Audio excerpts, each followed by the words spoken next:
So, a lot of you already know I bought one of these.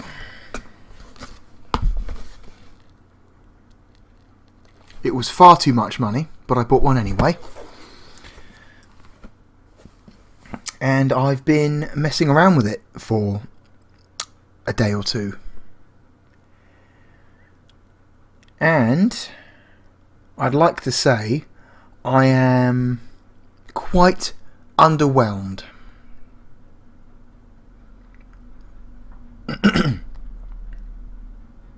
I mean, it does the job. It says it does on the box. But not as, not as well as you'd hope it might. Also, it's a little bit fiddly. There are a lot of settings to change that then change from depending on what system you plug into it. You may have to go back into the menus and change half the settings again. So I think there is a way to save your settings in like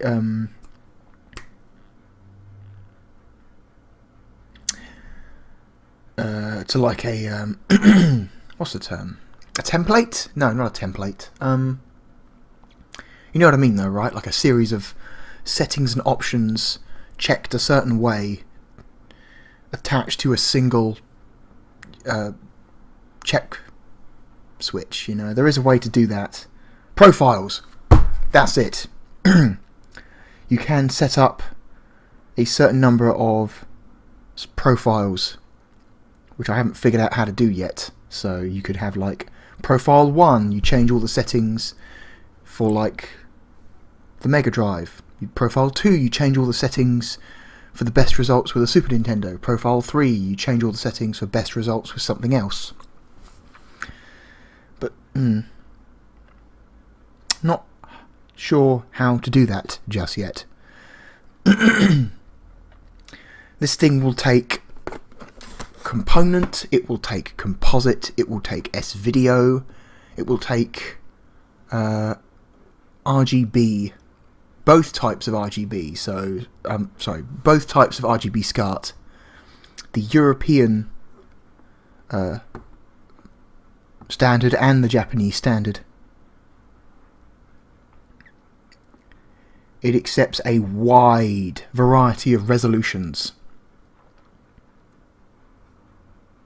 It even acts as an HDMI receiver as well. So this thing only spits out its video through an HDMI port. So it's the only way to get video out of this thing.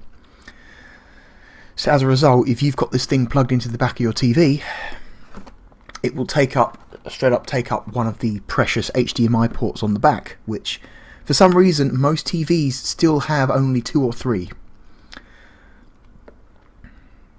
However, the Framemeister also acts as a HDMI receiver, so it's got 2 HDMI ins on the back. So, which is handy. Yeah. Sorry, by the way, how I sound. I've got a horrible sore throat. I've had it for a couple of days. It's kind of makes me sound like a gremlin.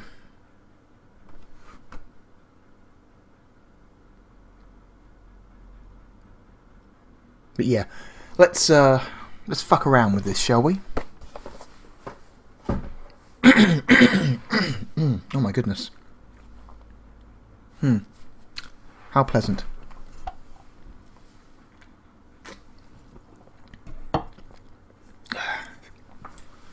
Right. So, how about for our first system? Hang on, I'm just going to hit this. Then I'm going to hit this on the major well.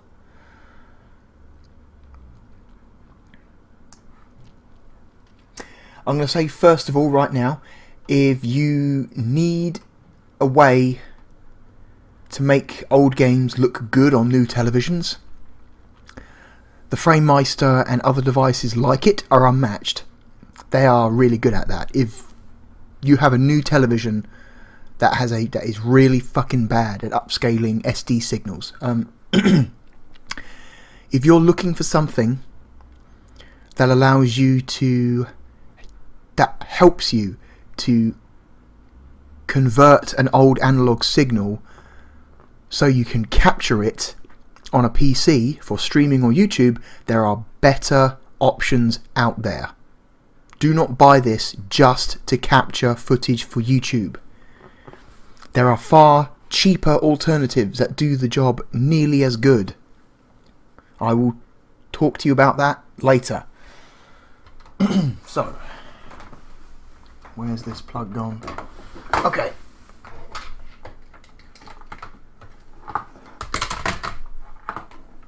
Alright. So, for best results, it's recommended that when plugging a system into a Framemeister, you use either a component or one of these, a SCART plug. Ugh, my desk is a fucking mess at the moment. It's just wires and shit. Okay. The Framemeister comes with a SCART adapter for the front of the box. For the love of God, if you do order one, choose the correct adapter. There are multiple SCART adapters. There's one for the Japanese standard and one for the European standard. Japanese SCART plugs and European SCART plugs look the same, but they are wired differently. So you need to choose the correct SCART adapter. I think it's called Euro SCART, I believe, on the website. If that's the one you're going to go for. That's the one that most aftermarket cable manufacturers make cables for, so it's the easiest one to get equipment that supports it. So, let's just have a go at the old Mega Drive and Mega CD, shall we, first? So, I'm going to hit power on the Framemeister. The little LED on the front turns green. There we go. Okay, I'm hoping all the options I changed last night are still working. Oh, motherfucker. Okay, hang on. One moment. Uno momento. Okay, and we're back. Sorry about that. Brief interruption.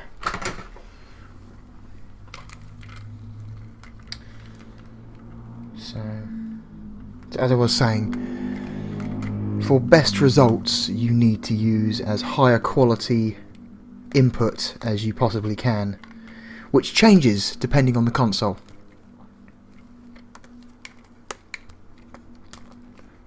Hang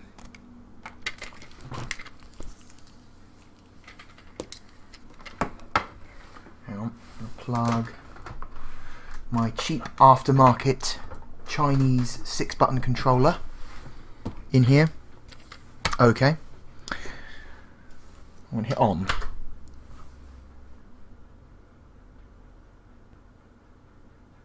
There we go. So, just going to confirm some settings to make sure it's all correct. The Framemeister comes with a handy remote, so you don't always have to use the buttons on the top of the unit. I recommend investing in an English language overlay for the remote, because when you first get this, it is all in Japanese and you have no idea what most of the buttons do. So I bought an English language overlay, and that arrived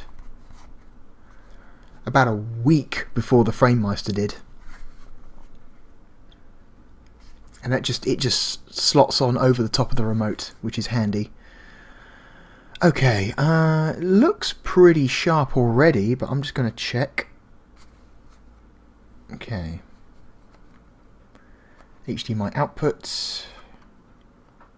It's upscaling to 1080. 1080, yeah. Luckily for people living in Europe, the Framemeister supports old PAL resolutions and frame rates, which is crucial for me, because almost all my old stuff is PAL, so I need that shit to support weird resolutions like 576, or weird frame rates like 50 progressive, but luckily it does, which is awesome. Okay, you can, I think it's output to DVI as well, which is mostly the same as HDMI, but there's a little bit different, I think. Image mode, I think standard, I think.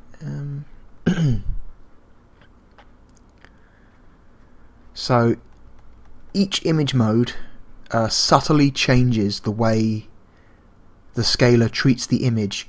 And I think most people tend to say that 90% of the time, standard or natural are the two you actually want for playing games. The ones that actually say Game 1 and Game 2 have a tendency to change the image in a bad way. So we're going to leave it on standard. Aspect ratio, it's set to... It's actually 4:3, but alright. It says 16:9, but... Screen set. I'm not 100% sure what these do. Color set. Bright, you can change it. Brightness, gamma, depth of the black, hue, saturation, individual color, strength, the sharpness of the image. I'll leave that at 0 because that already seems pretty sharp to me.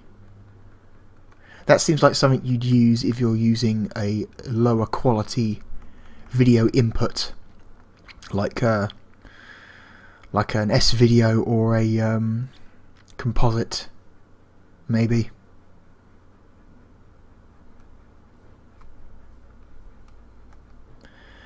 So the Framemeister does have English language menus, which you're looking at right now, but when you first plug this thing in, all the menus are in Japanese.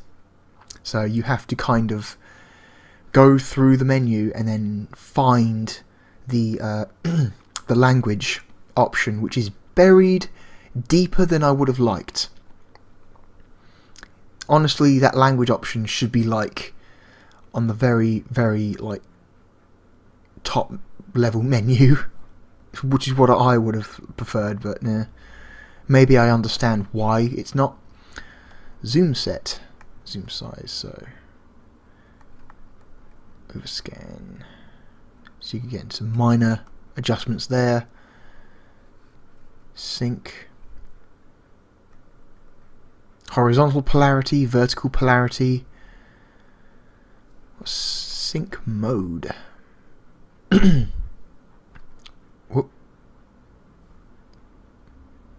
Uh-oh. Oh no, it's fine. It's fine. It's fine. It's all good.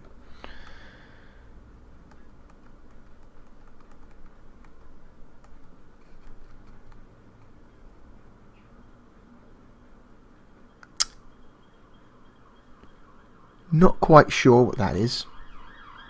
Oh, we've got police. There they go.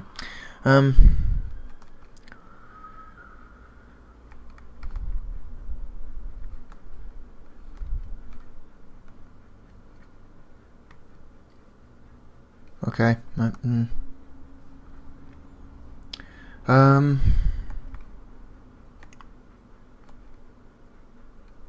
Standby. OSD mode. I do not know what OSD stands for. I'll have to look that up. Freeze. Nope. Screen color. Blue or black. So I guess that's just the standard, waiting for input screen that we saw earlier. Leave it on blue. AV mute. See, there's the language option. So yeah, you can choose Japanese or English language menus. Special.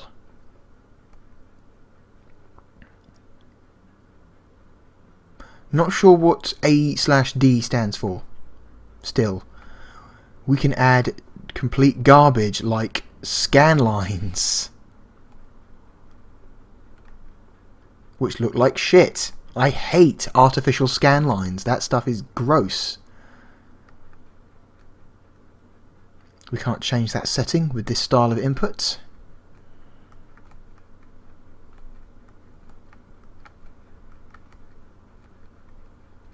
All those settings maybe only become available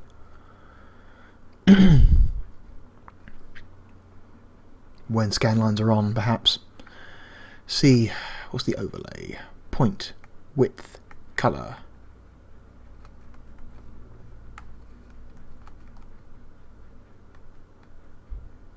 Again, not sure what that is.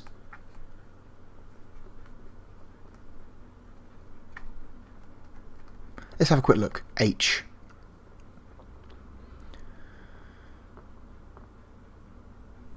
Oh, okay. This is for like really old games. This is for like really old games that, like the old consoles where you would have to actually put a sheet of plastic over the television. Right, okay. To actually get colour. Let's turn that off. That's dumb. Ugh.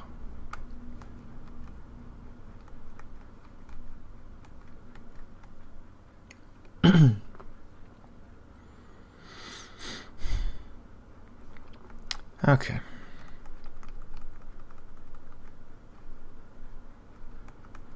Divide mode.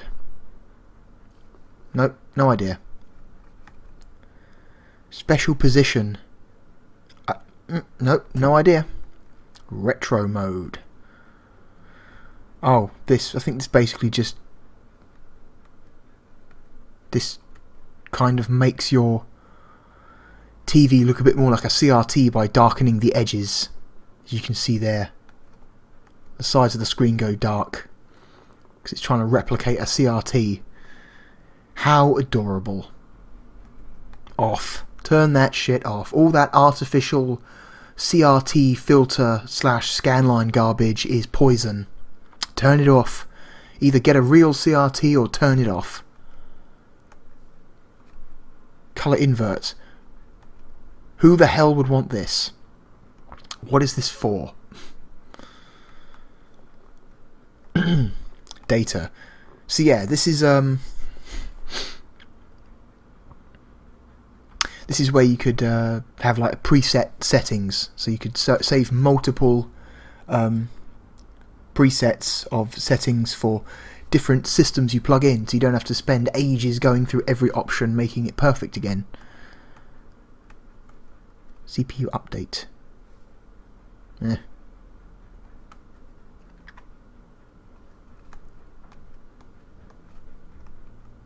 It's save new. Okay. This thing has a micro SD card slot on the back, so I'm assuming that's where you would save your presets. Edit get. What?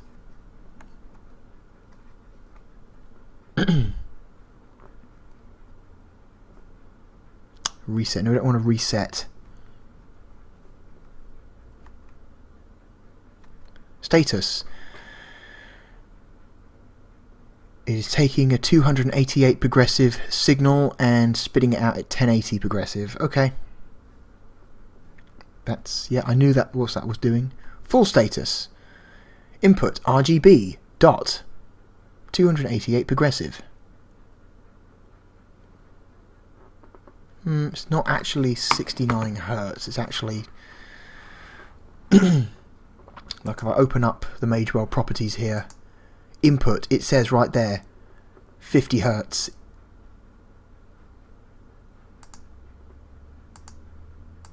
So this thing is outputting at 50, so I don't know why it's saying 69 Hertz, or maybe that's something to do with the colours, or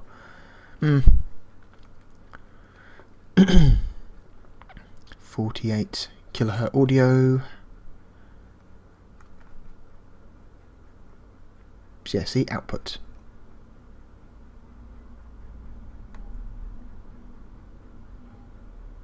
Color RGB 8-bit. Yep. Firmware version 2.02. PCB version 1.3. Okay, I think that's pretty much the menus. Let's test this fucking thing. So let's activate audio from the Magewell, which is looks like it's already on. Great.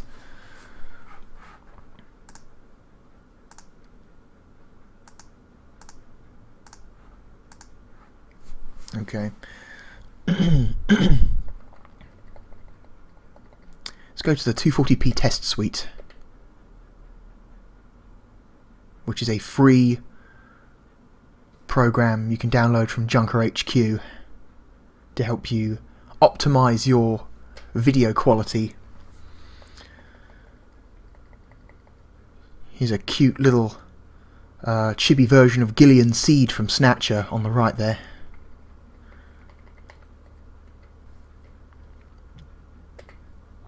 Let's see. That looks pretty good. Color bars. Yeah, that looks pretty good too. Yep. Color bleed check. That looks pretty okay to me.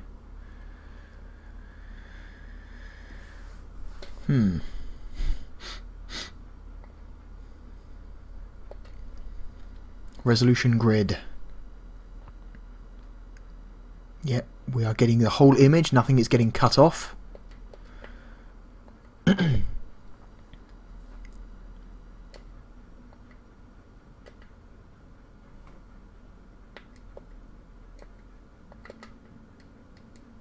There are ROMs like this for several different systems. I think there's one for the NES, there's one for the PC Engine, I believe.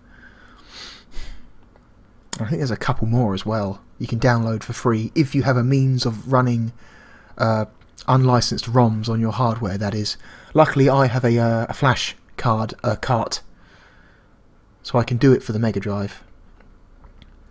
White and RGB screens. Yeah. Sharpness. Yep, that looks pretty good.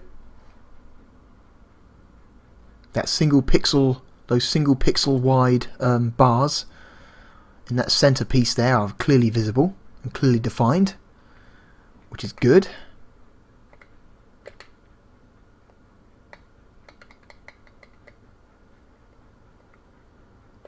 We're not dealing with any overscan since we're not using a CRT, so that's useless to us. Change the video options. Now, there is a major weakness to the Framemeister. The Framemeister does not like dealing with interlaced signals. If I force the Mega Drive into interlaced mode, that is what happens.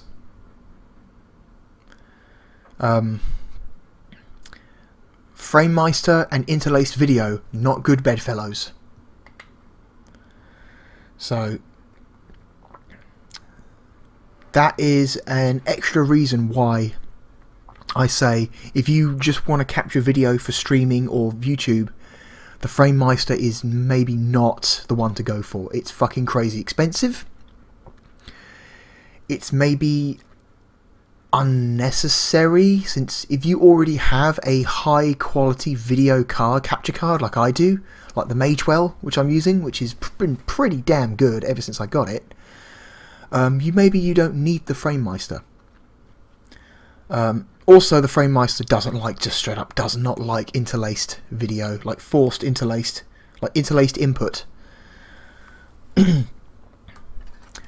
Whereas a much cheaper option like the RGB to component converter that I bought last month will take anything you throw at it. It doesn't upscale.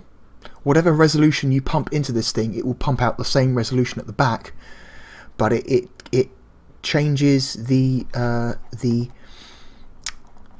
frankly under-supported RGB SCART format into a much more widely supported component format, which a lot more equipment can take. And as long as you've got a high quality video capture card, you can take the 240p or 288p video out this thing gives you and make it look pretty okay. As an example, the final episode of my Zelda Link to the Past playthrough, I was using this, and it looked okay. It looked pretty damn good. But again, I think a high quality video capture card may be required. But even the Magewell was cheaper than the Framemeister. The Framemeister ended up costing me around £300. That's like combined postage, insurance, cost of product. It's fucking expensive. Whereas the Magewell was like, I don't remember how much the Magewell was. Maybe it was, I think the Magewell was like $250, maybe? I may have to go back and look, but I think it was about $250 for the Magewell. So, and this thing, cost of product and postage combined, this thing was about £40. So,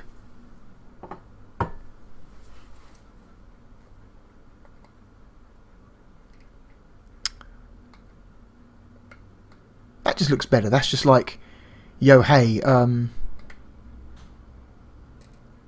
this is just a more centered image. Weird. Alright. Drop shadow test.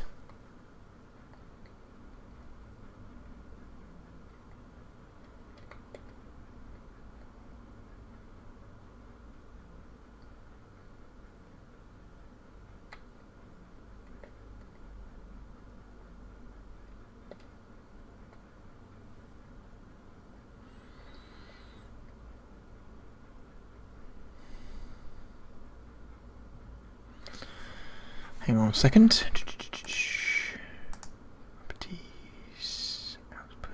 Okay, yeah.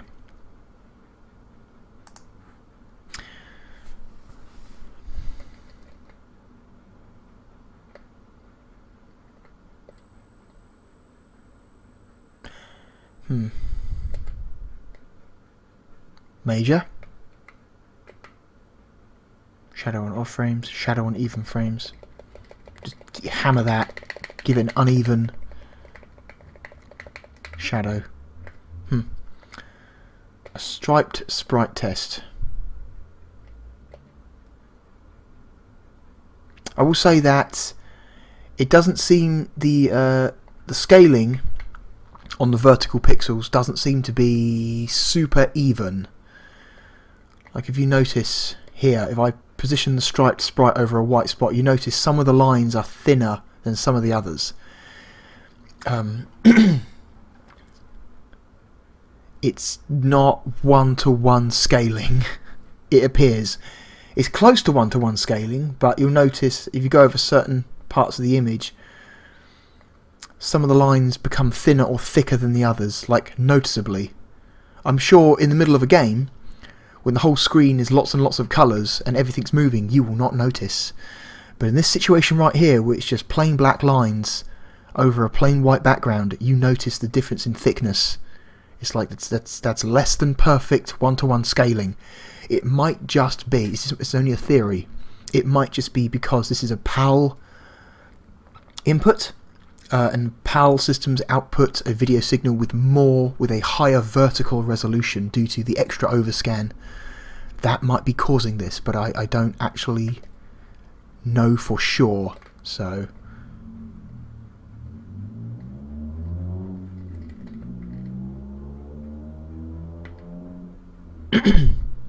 lag test, here we go.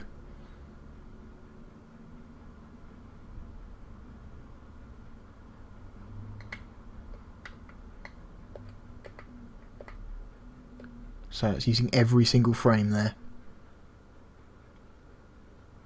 Hopefully. Hopefully this is not one of those times where OBS is just introducing a fucking ton of dropped frames into the video. Because that's not nice. I'm trying to spit something out at 50 here, and I'm trying to capture every goddamn frame, but I feel like OBS is letting me down more often these days. I've got nothing else running in the background. You know? Like, let's double check. Let's double check. Because I just want to make sure that there's... And I'm not streaming, this is purely just recording. But yeah, OBS is... The Magewell software is also running, but that takes like 2% of the CPU.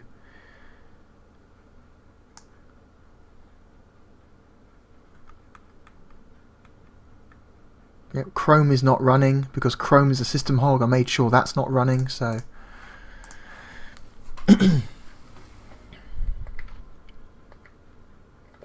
The grid scroll test.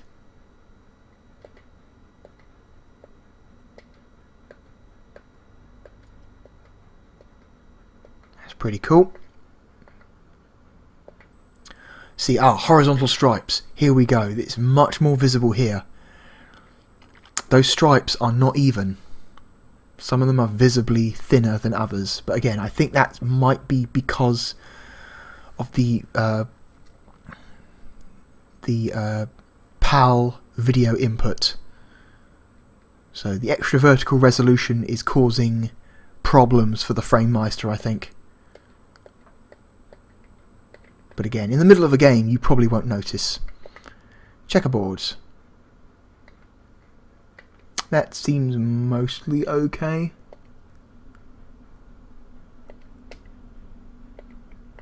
Okay.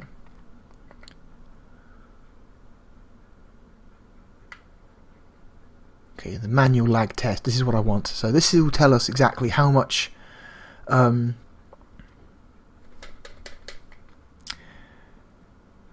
latency we're dealing with, because this video signal, even though it seems indistinguishable to the human eye, mostly, then just plugging it straight into a television, there is some introduced lag here. So this video signal is going through two separate converters, right? It's going from analog RGB through the Framemeister to digital HDMI into the back of the Magewell, which is then spitting it out, which is then converting it again and spitting it out on the desktop. So I wonder how much latency that's introducing. Literally just Guitar Hero style latency check. When the two shapes cross over, press the A button.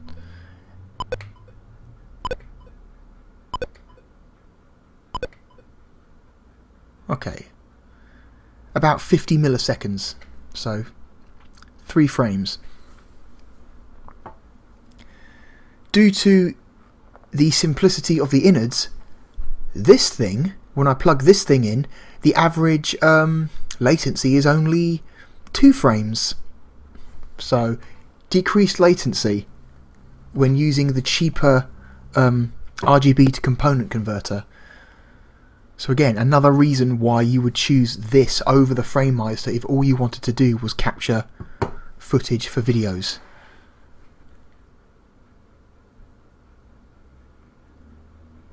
Okay.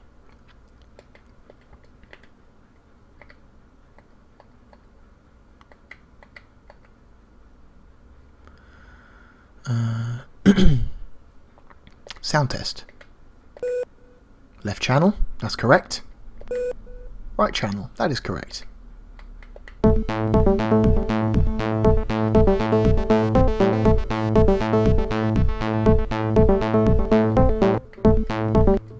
Okay.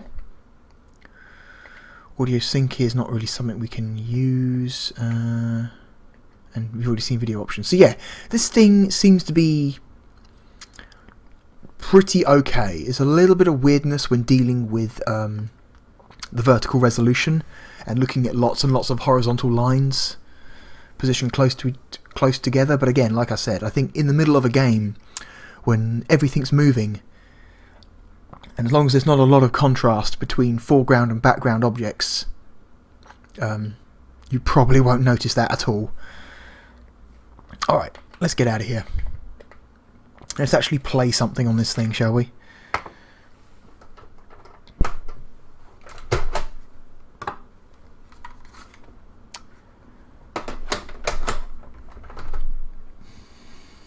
Okay.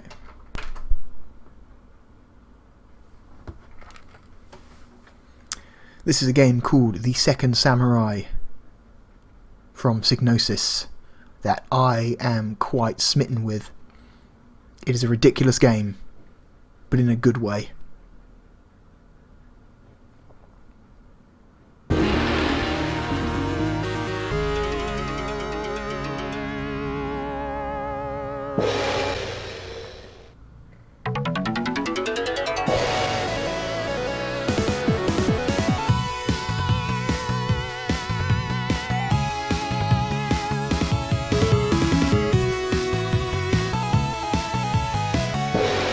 Good music. Okay, so 7 lives.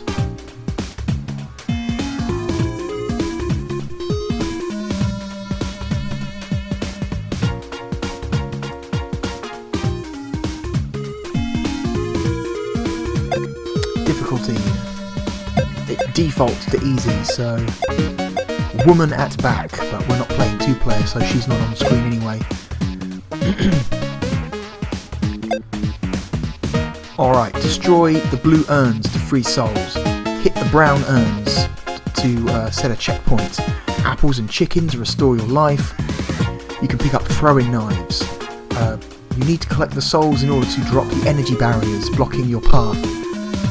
And different coloured scrolls give you different power-ups or abilities. So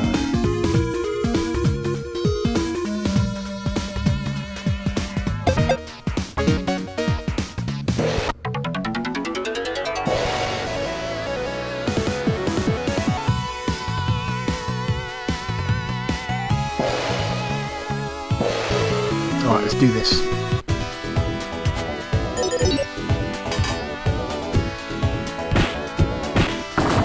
So, controls. A button to throw a throwing knife. You can throw them straight ahead or straight up. You can also throw them while crouched, but we've run out of knives. So. B button to punch. So just pressing the B button does a straight punch. And you press up and B button, he does an upward punch. Upper diagonals plus B button, he does a high kick. Press crouch, does a low punch, and lower diagonals, he does a sweep.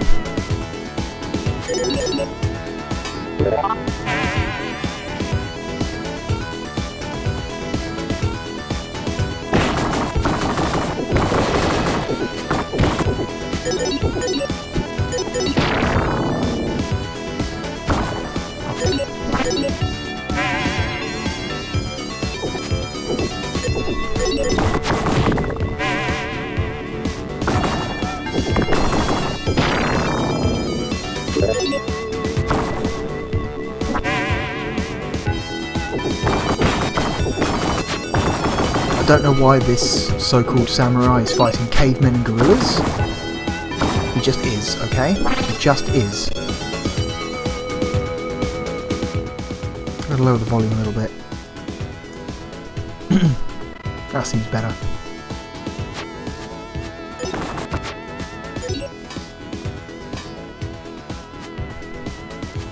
There is no double jump. This is not Revenge of Shinobi.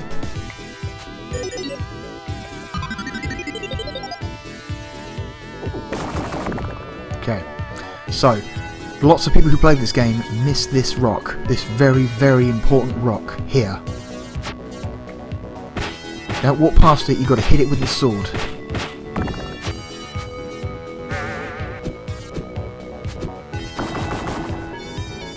Okay, you can pick up rocks by walking over them and pressing B, and then holding a direction on the D-pad to choose a direction to throw them. Fuck that up. As long as I've got health, I will survive.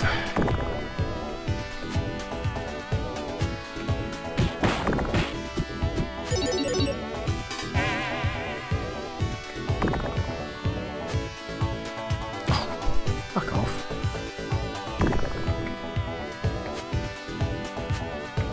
Okay.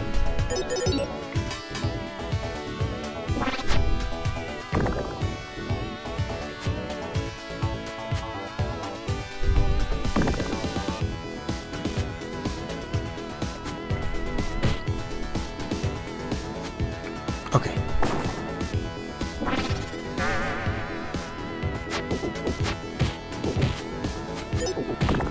Oh, these fucking... Get off.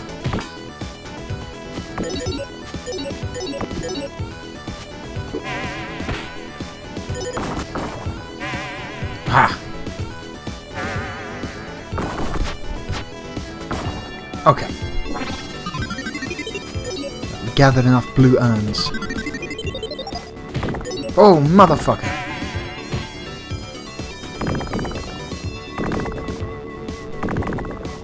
Just giant rocks that just start raining from the sky, because that's what they do, I guess.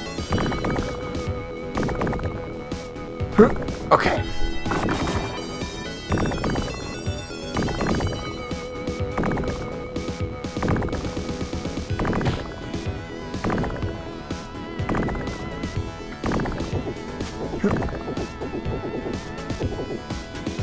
Keep running.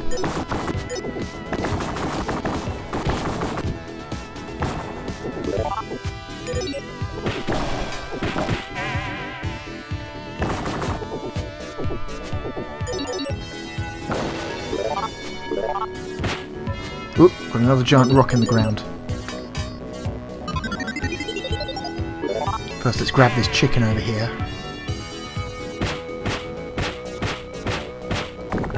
Alright.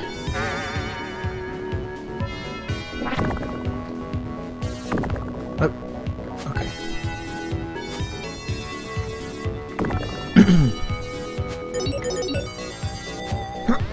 Okay.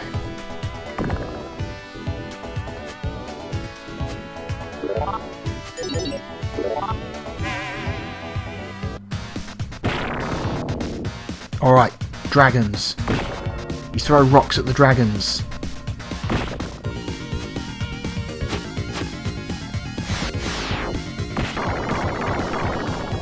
And you use the platforms on the left to avoid the fire.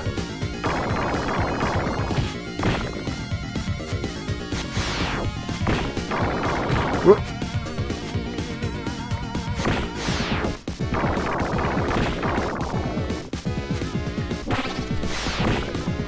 Okay, top head is dead.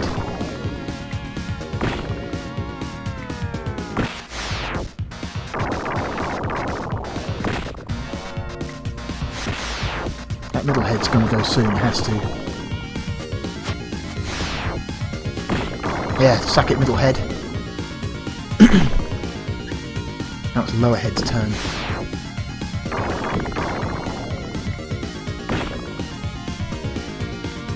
Here we go.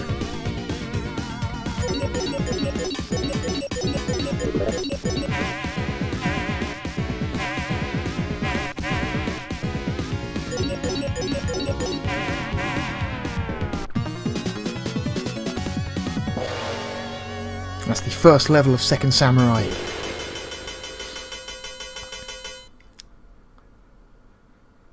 Alright. That's a good test of that one. Let's try a different game.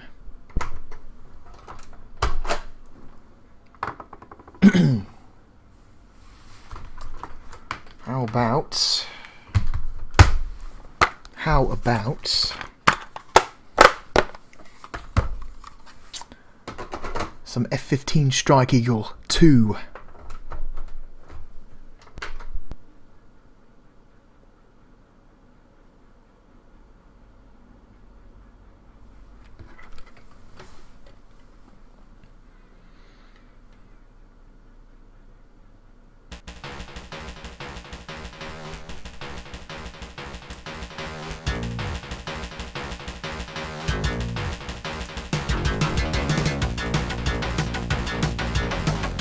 Look at that fucking jet.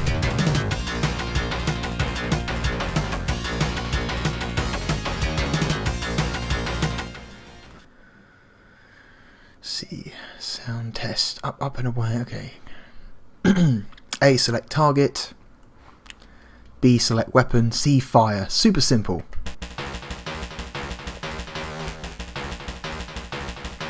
Or we call our pilot. How about... Whoops. Bluff. His name is Bluff.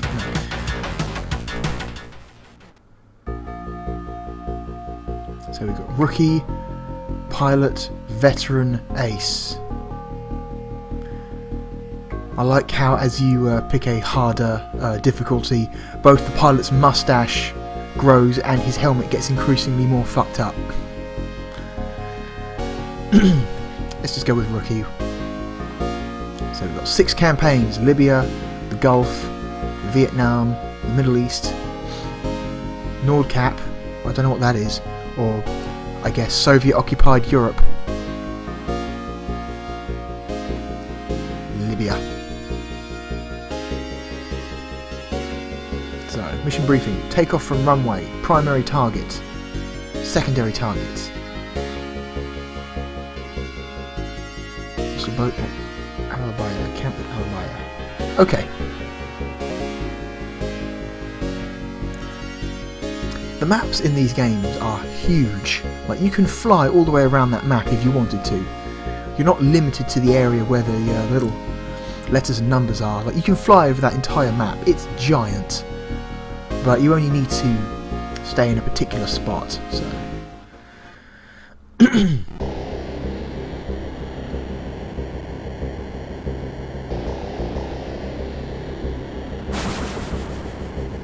There's a MiG.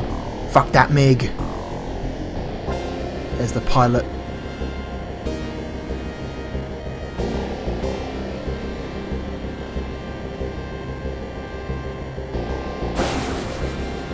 Come to that MiG.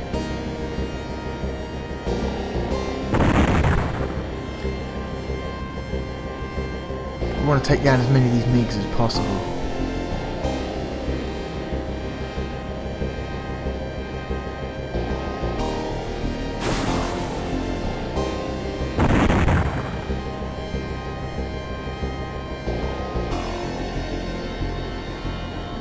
We ignore the MiGs, they will turn and come for us.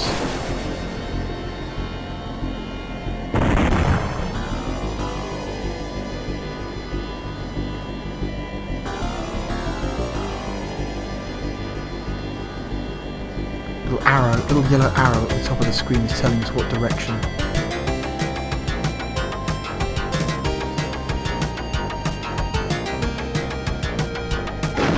Whoop, we crashed.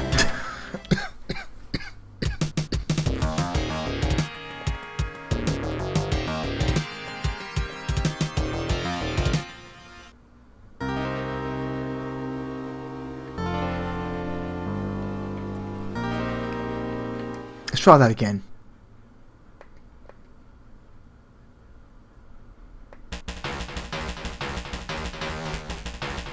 I like how it just doesn't let you try again. You have to, like, go through the whole menu again. Oh no, it lets you keep the name.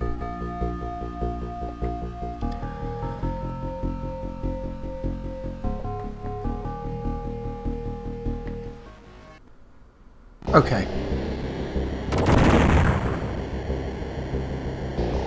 We just shot that guy with bullets. That guy's a friendly. That's an F-18. He's friendly.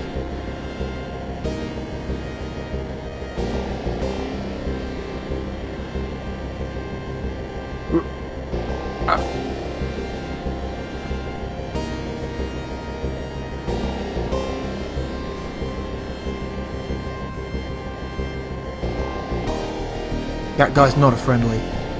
Fuck that guy up. Yeah.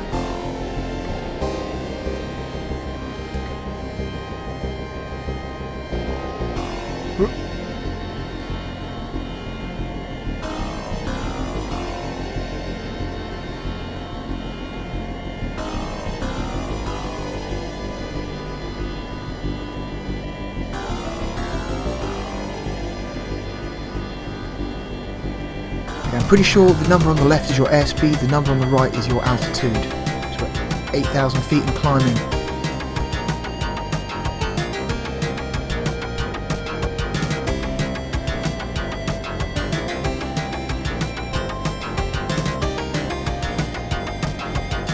Let's just do a loop-de-loop if we can.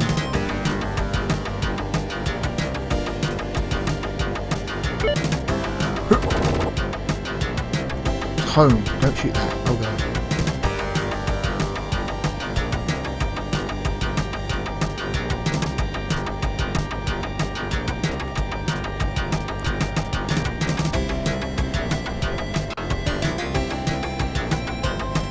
Where are these MiGs?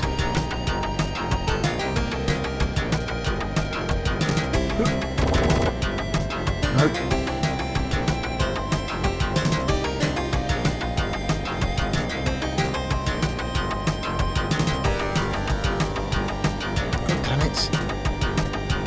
Staying locked onto these motherfuckers is difficult. Hey!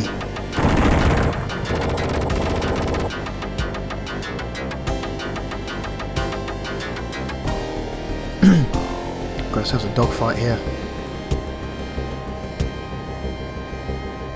Okay. Nope, take off. Okay.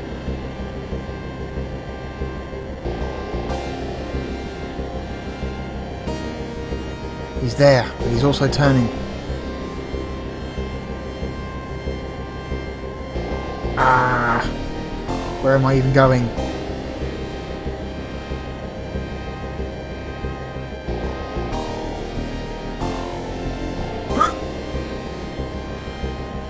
I turn too much.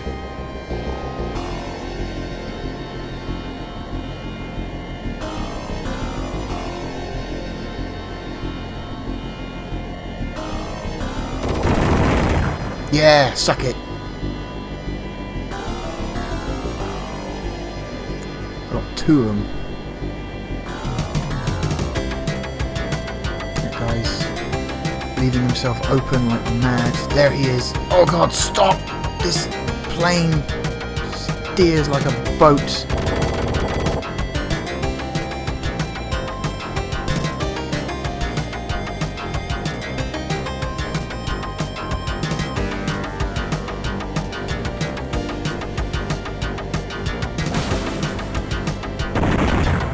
Yep, he's dead. Okay. Where am I going?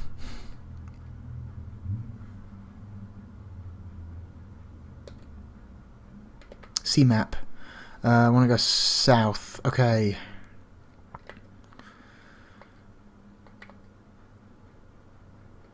Select waypoint.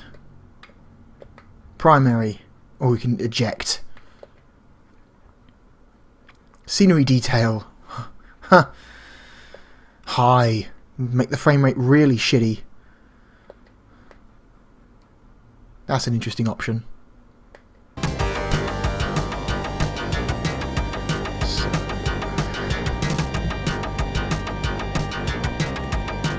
heading about, yeah, 325.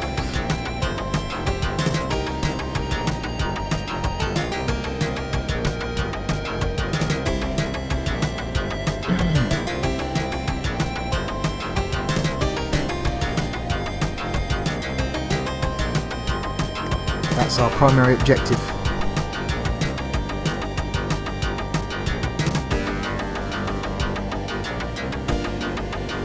Let's see, what have we got? We've got bullets, missiles, and bombs. Ground missile, armed. I don't think we're in range yet.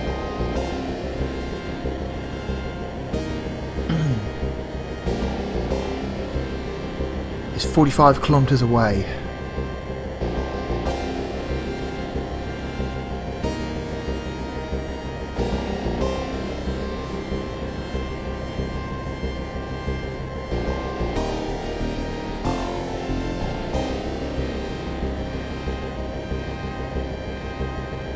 Okay.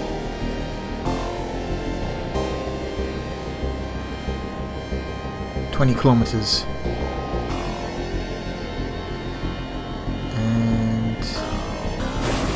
Fire.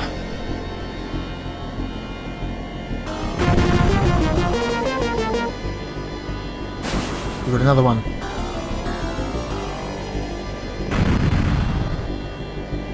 Okay.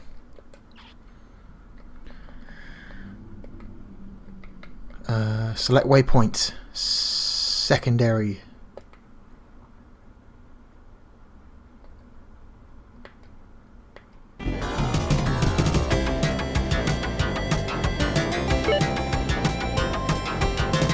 Oh, we've got bogies on my tail.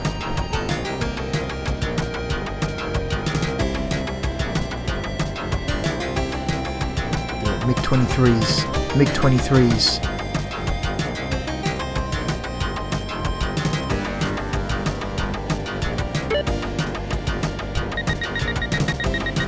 Uh-oh.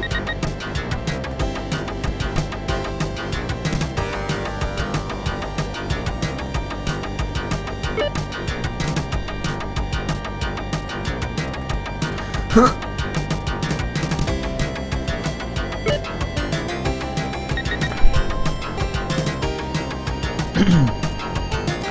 You're not too high.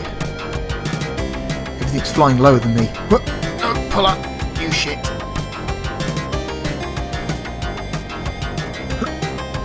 I'm overshooting these damn targets. By the time I see them, they're already gone.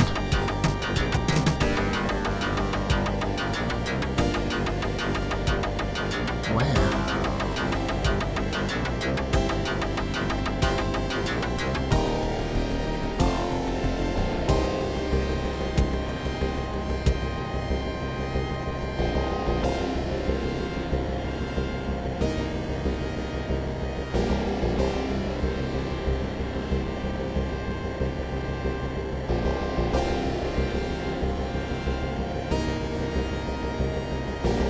Alright, 20 kilometers to secondary targets.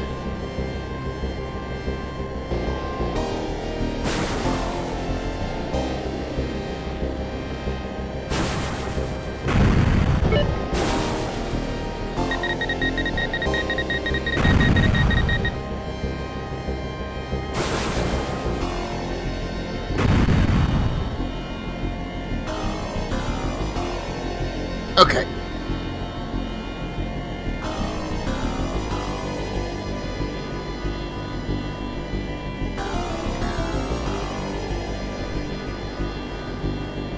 Back to missiles. Where is this MiG?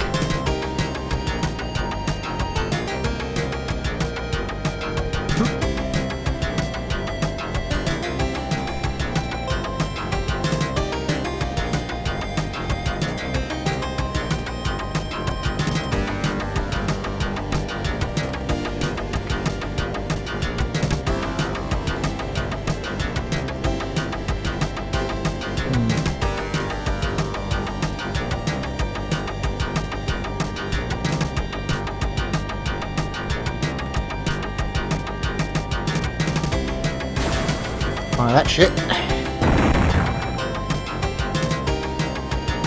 The MiG down.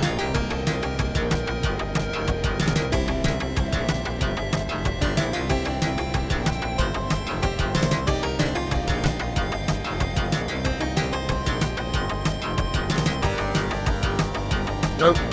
Needs to be more centered. Oh. This game has a really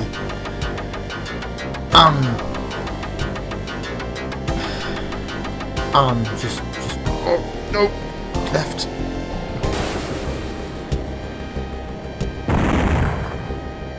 Okay. MiG-23 there, 11 kilometers out. Missile lock. He's a bit too far away though.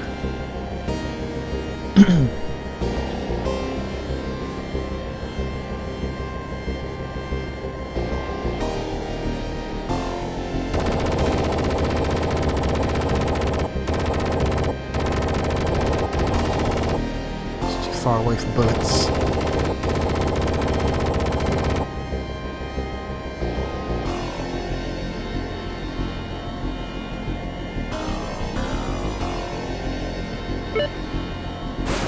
Just fire the missile.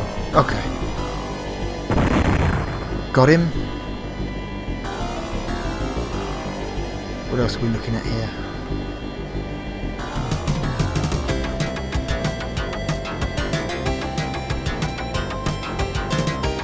It's flying right at me. Yep. Whoa, hello.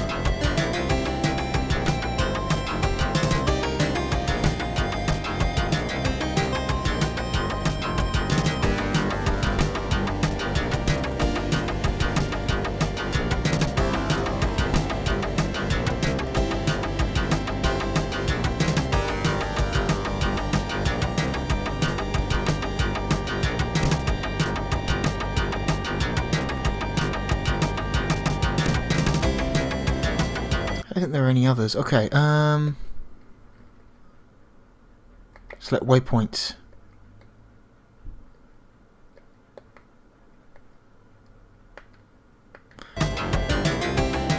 Pretty sure.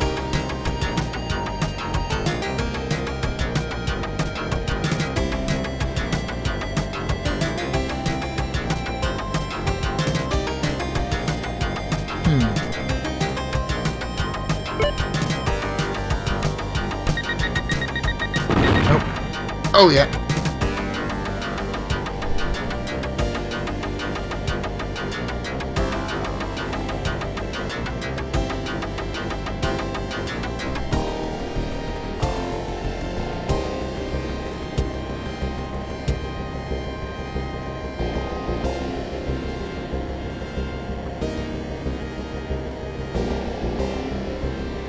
Just saw him. He was there.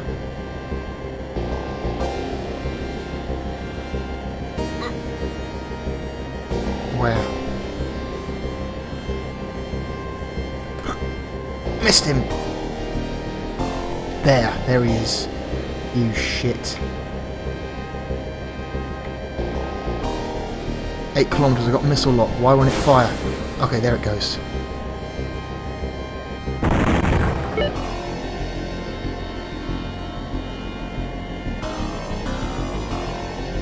I think that's enough. F-15 Strike Eagle 2. Okay.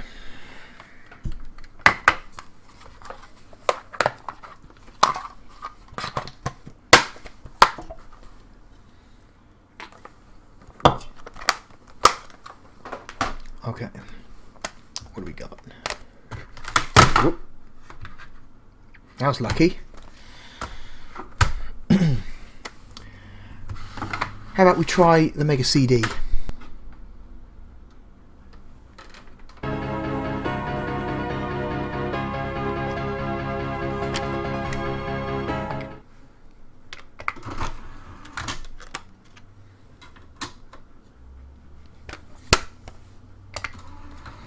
How about we try a little Final Fight CD? One of the better home versions of Final Fight from the time period.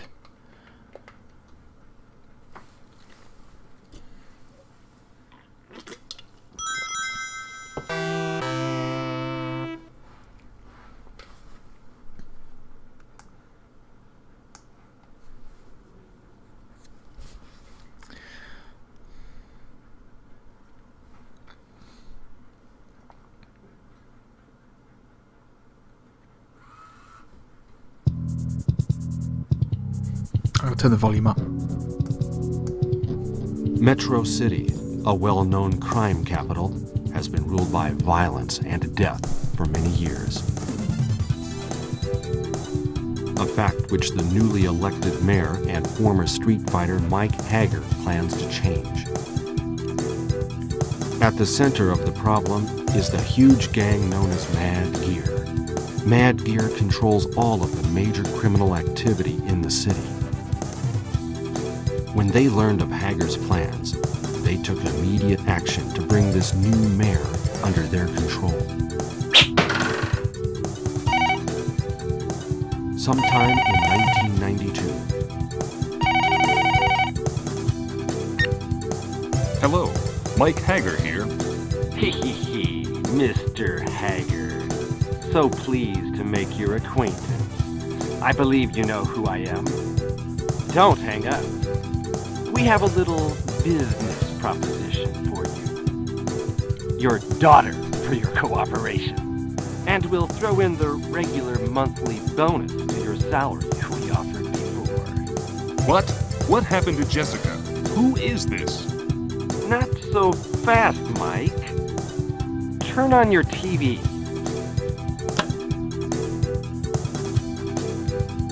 You son of a... What have you done to her?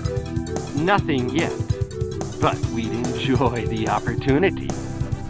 Listen to reason, man. Why make your job difficult? Just let us do as we please, like the mayor before you did.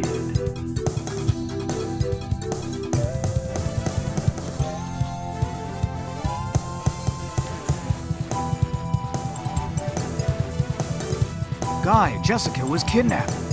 Jessica? My sweetheart since childhood. The Mad Gear must pay. She's my friend too. Count me in. Yeah, he punched that mirror. You show that mirror who's boss. Final Fight CD. A pretty good version of Final Fight. Let's see. So, jump, attack, jump. Super simple. It's a 2-button game.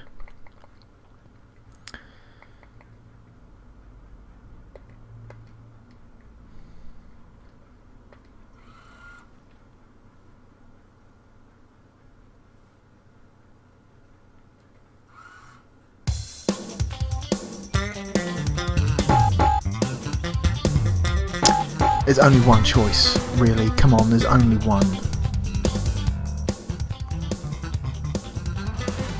There's only one real choice to make here, and it's Hagar.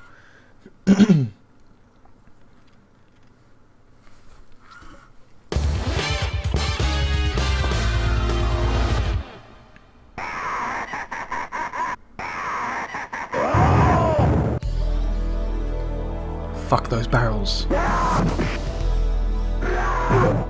Suplex.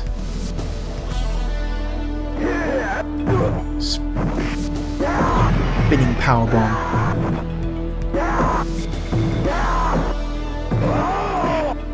Spinning lariat, that motherfucker. Of course, that's at a cost. Doing the spinning lariat takes away some of your own health.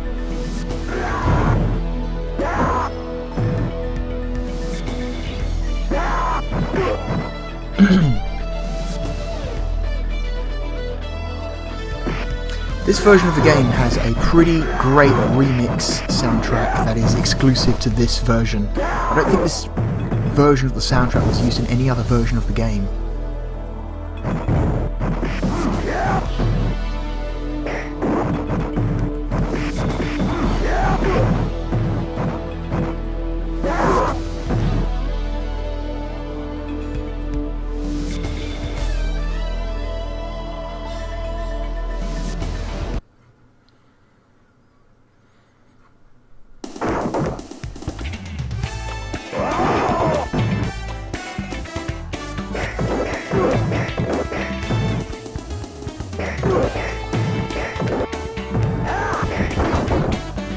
Oh, hello. Oh, these guys are annoying.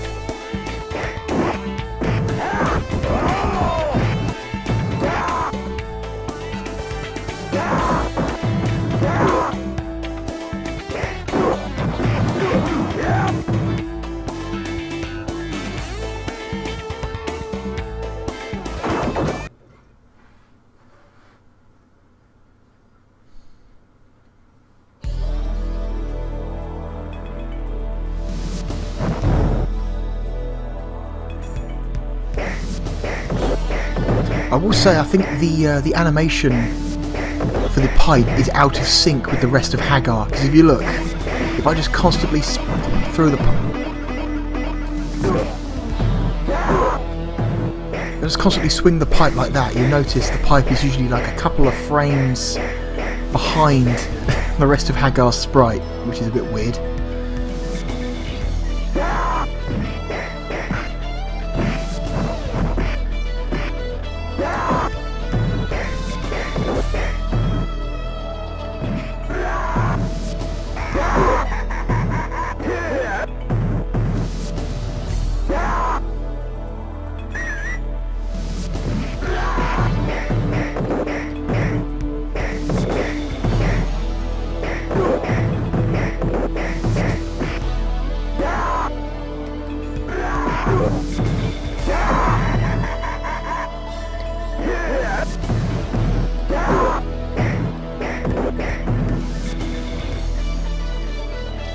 running away again.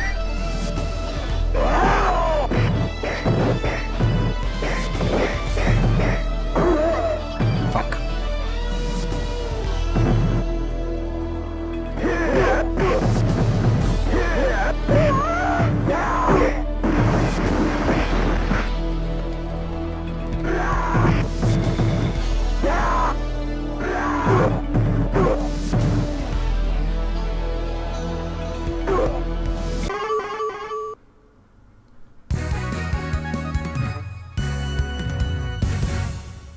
That's the first level of Final Fight.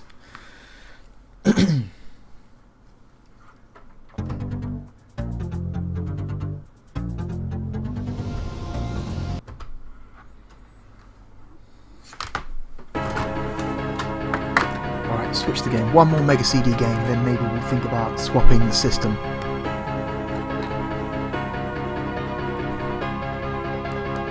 Where the hell did I... Oh, it's over here. That's where it is.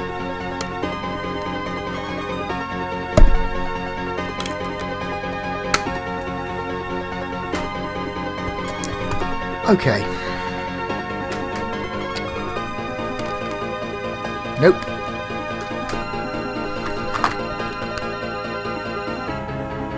Here's one not many people think about.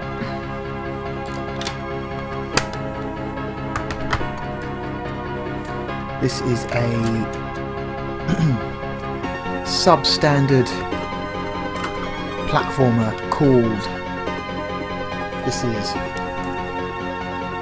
Wolfchild. Not a great game, but it's got some good animation, I think. But apart from that,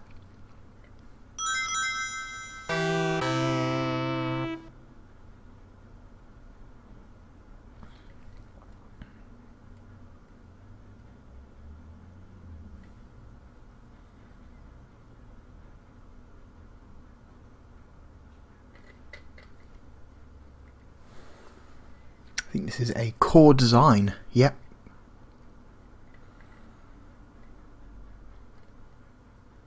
Makers of Chuck Rock and Thunderhawk. And of course the future creators of Tomb Raider.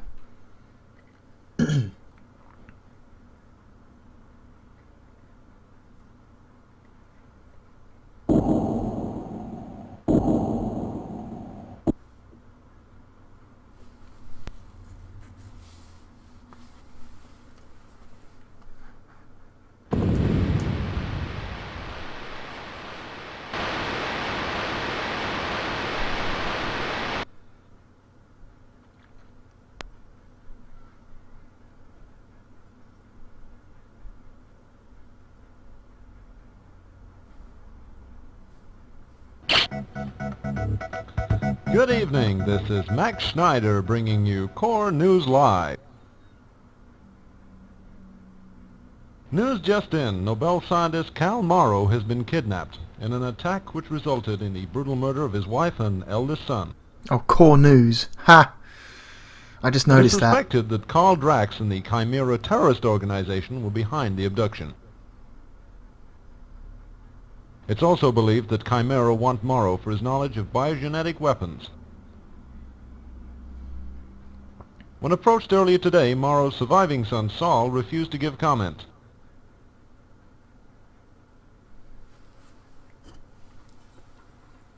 And on a brighter note, today in Los Angeles, the Charles M. Jones...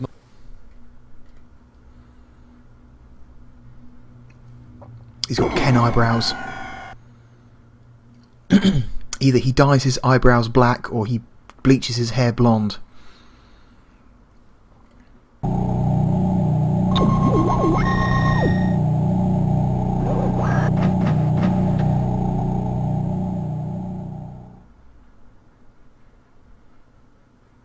A lot of weird, like, load times in the middle of this cutscene.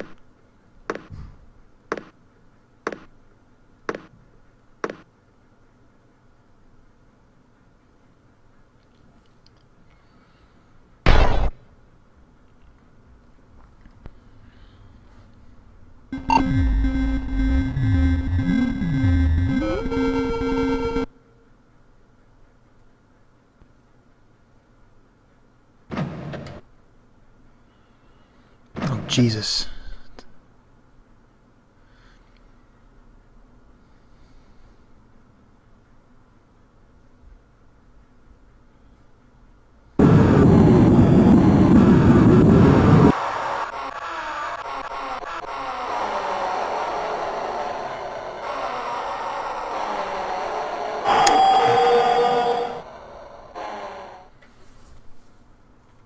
Okay,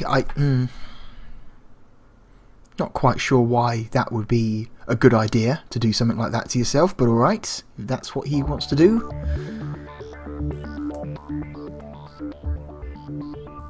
Okay, let's check the options. Defaults to easy. 6 lives maximum. Smart, fire, jump. Smart? What? Rapid on.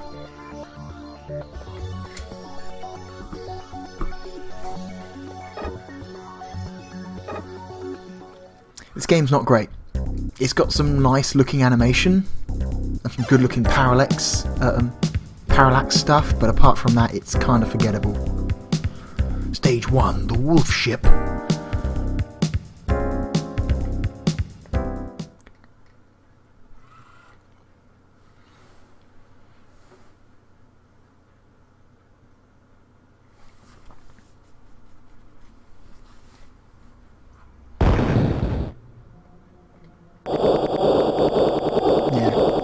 Rapid fire punching. I'm going to turn the volume down a bit more. This game seems loud.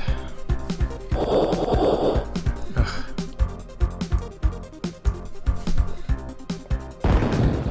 Okay, smart bomb. That's what smart means. Okay.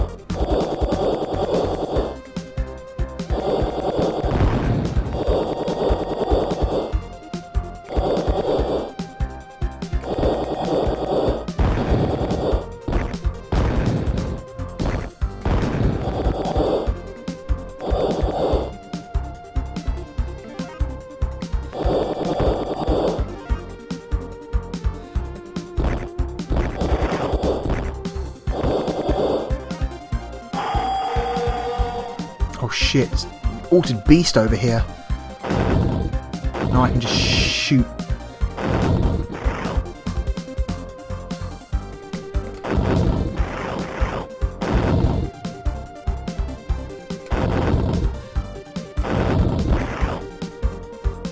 I like how, because we're in a giant aircraft, if I hit a guy, I knock him off and he just falls to his death. That's pretty good. Whoop.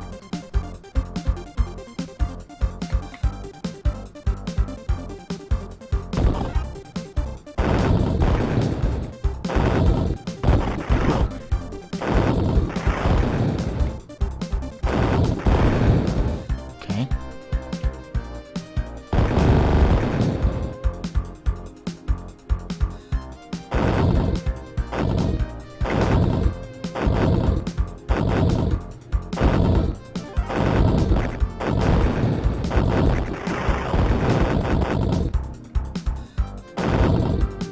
Come on.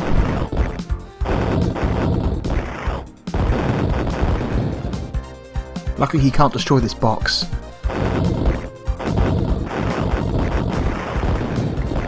Whoop.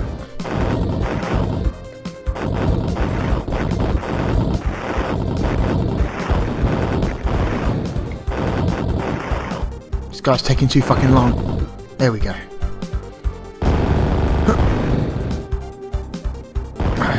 Work those lower leg muscles. Whoop, hello. Hawkman.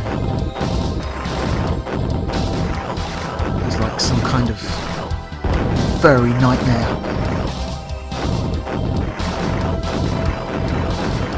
Rah.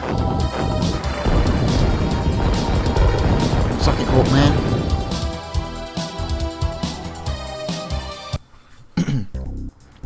Level 2, dense jungle.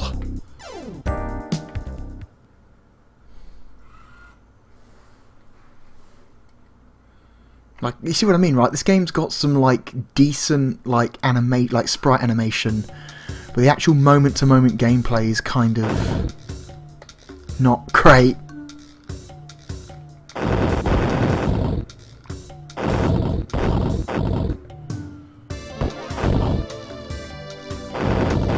Can't shoot up. So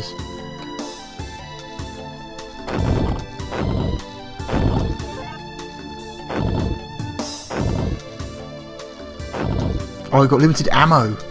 I've just noticed in the bottom right there. You have limited ammo.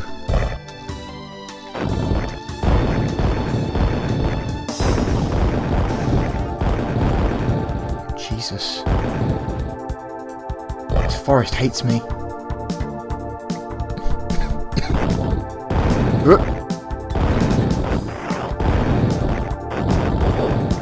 Oh, and we've lost our wolf powers. We've got our rapid fire punching back.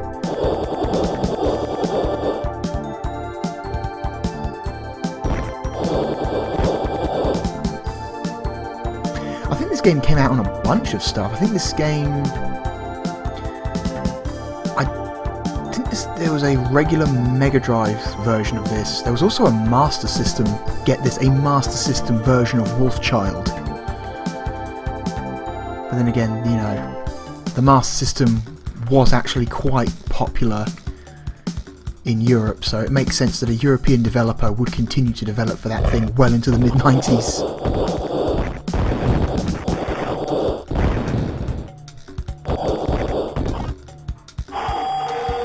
I'm Wolfman.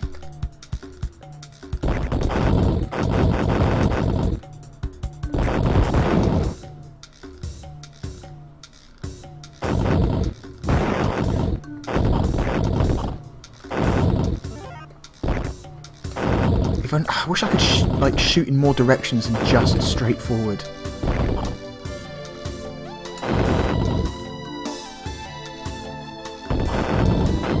What is that?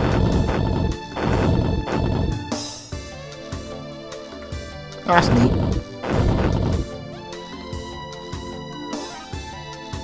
I hope this guy comes back down. What if I run all the way to the left? Maybe he'll despawn and then respawn when I go back. That happens sometimes. Yep, that's exactly what happened.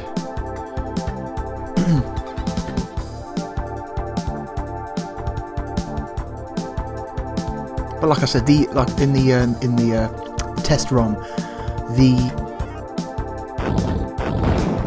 strange, the imperfect vertical scaling is like completely unnoticeable in a game like this.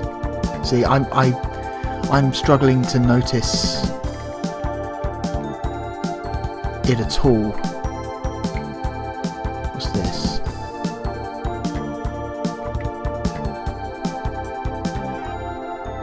It was something. Don't know what it was. Oh, motherfucker! Really? What?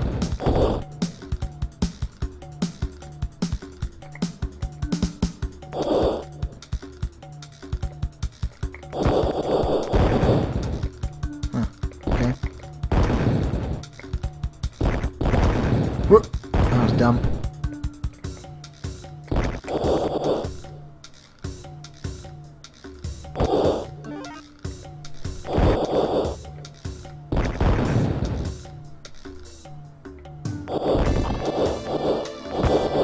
It's hard to judge the timing on their shots.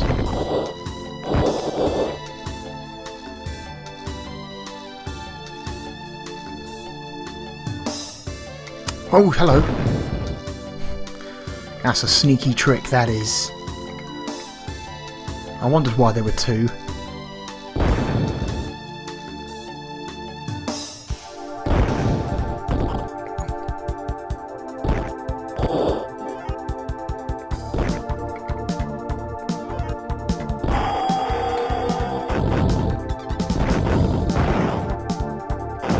God, I wish I could shoot in more directions.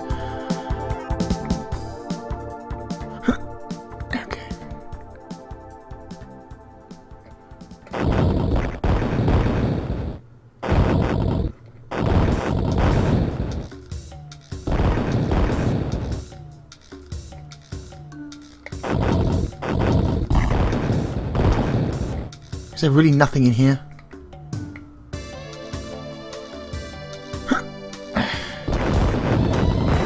Oh, shit, really? Okay, these dudes need to stop. Ah!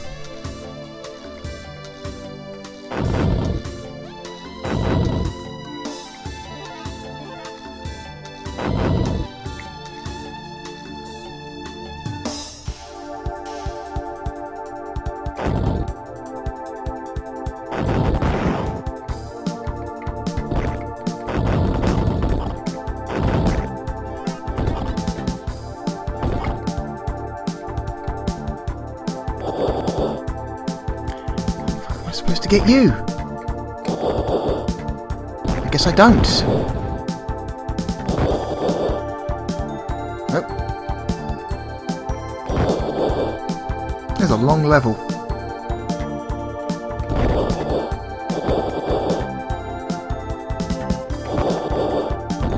Ow.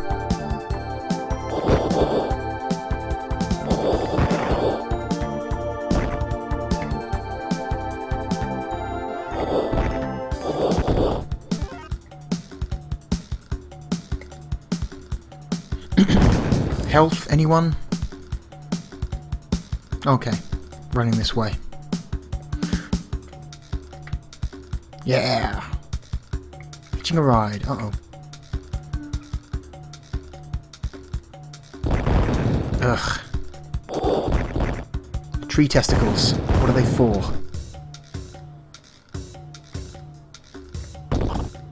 God, stop.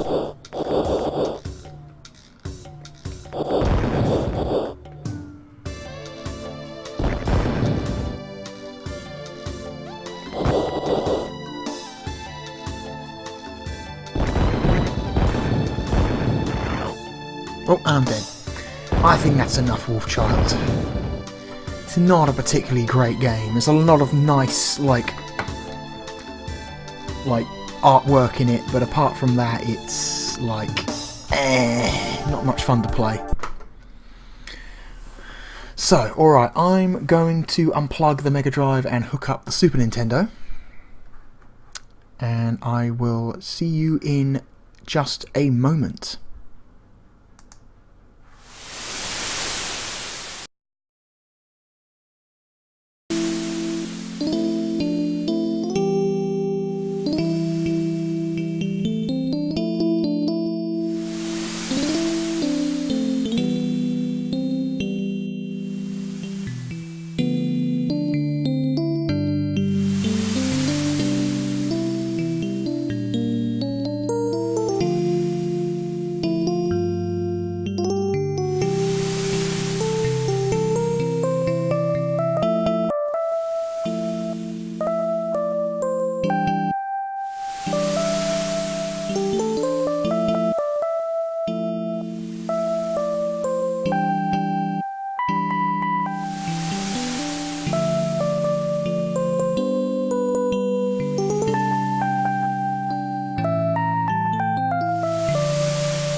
And we're back.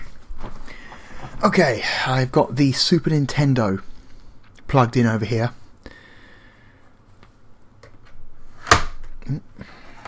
I haven't done that much experimentation with the Super Nintendo and the Framemeistered just yet, so we may have to adjust some settings. Reseat the cartridge, make sure it's going to work. Okay. Let's give it a go.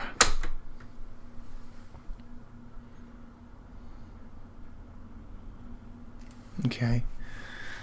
I don't really have a signal like testing, an image testing ROM for the Super Nintendo because I don't have a flash cart. Pretty sure one exists, but I don't have access to it.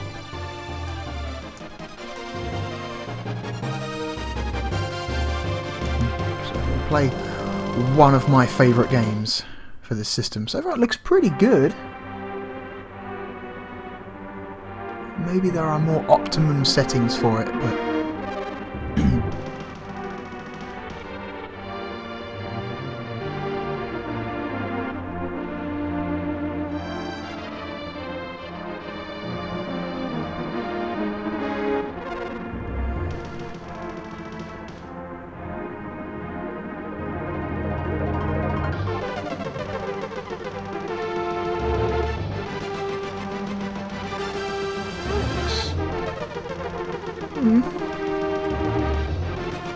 that's always the thing, right? If you're not sure if your settings are correct, there are entire websites out there dedicated to like giving you the best possible settings for whatever system you've got plugged into this thing, because the Framemeister has become so popular with a certain crowd that the amount of support for this thing, like unofficial support for this thing, is massive. Like one of the best websites to visit is Junker HQ.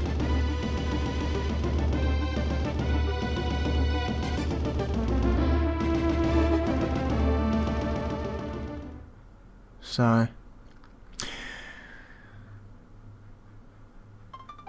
okay, we'll try this then.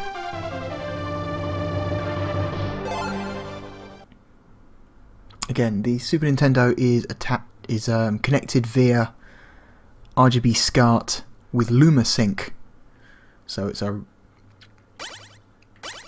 high quality SCART cable.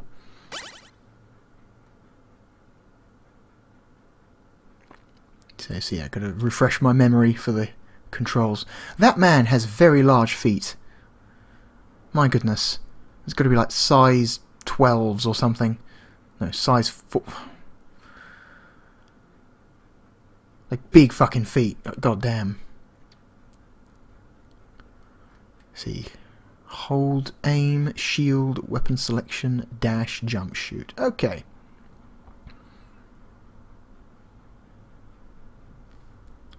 So, let's do it. Cybernator, also known as Assault Suit Valken.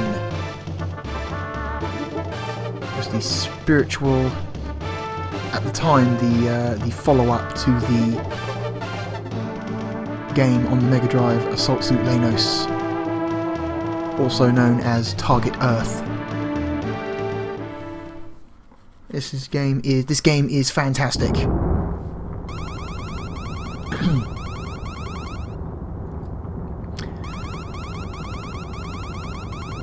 They recently did a remake of the original Assault Suit Lanos.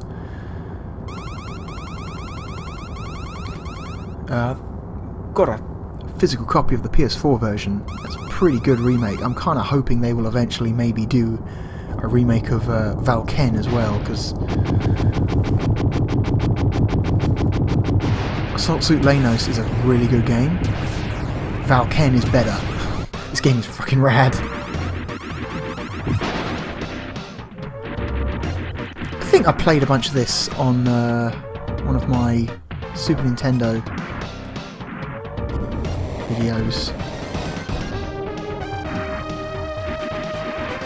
a while ago.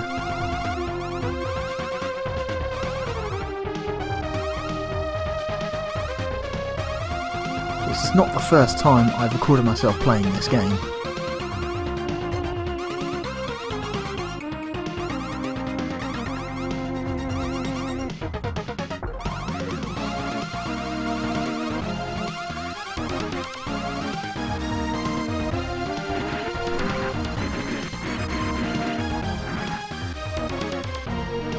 pretty good controls.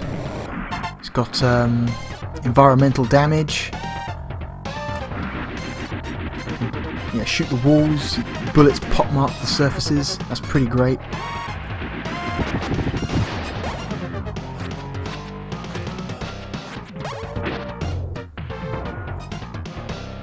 I can block shots with my shield.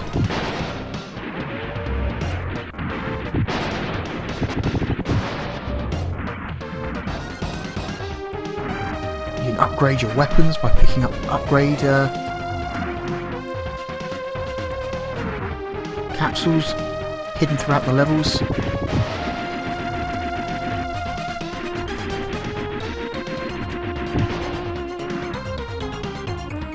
It's pretty good.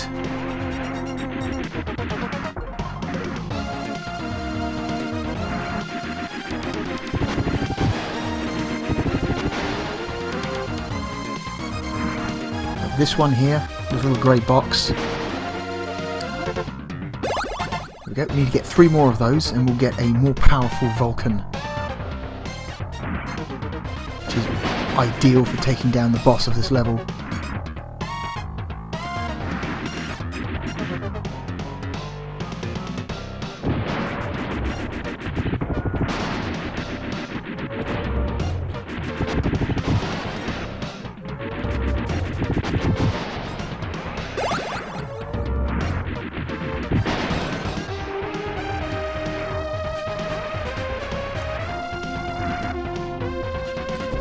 You got a jetpack that like picks up dust and dirt on surfaces you're hovering over, which is pretty great.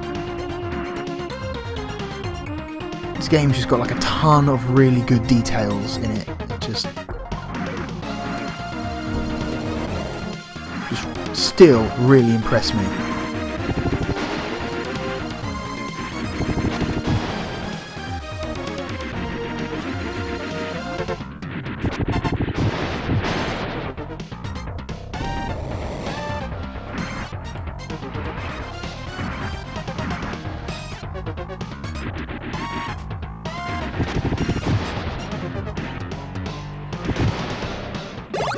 Okay, I need 1 more for the Valken.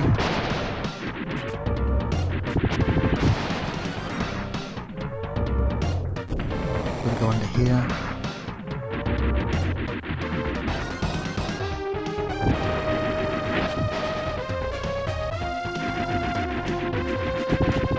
Okay.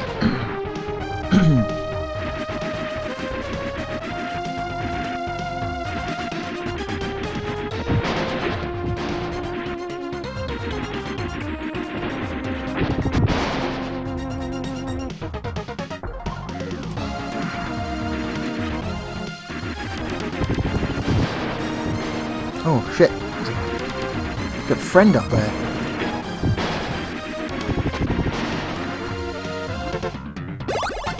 He gives us some health.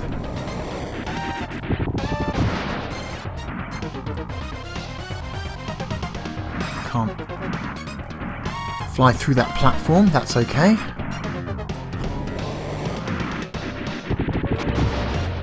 What are you? Alright, and we've got a level 2 Valken. So I think our bullets fire at a greater rate and they do more damage.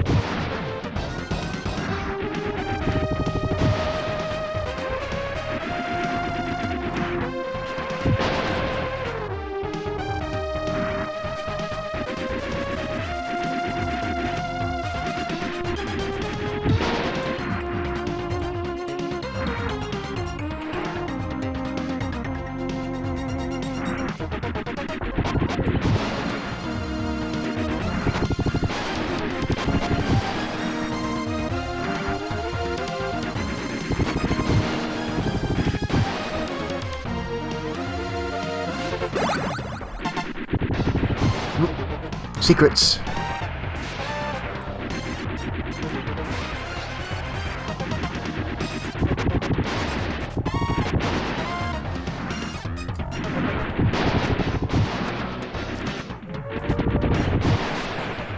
Oh, that's right, level 2 Valken, your bullets will bounce off of surfaces now. They'll ricochet. to do that.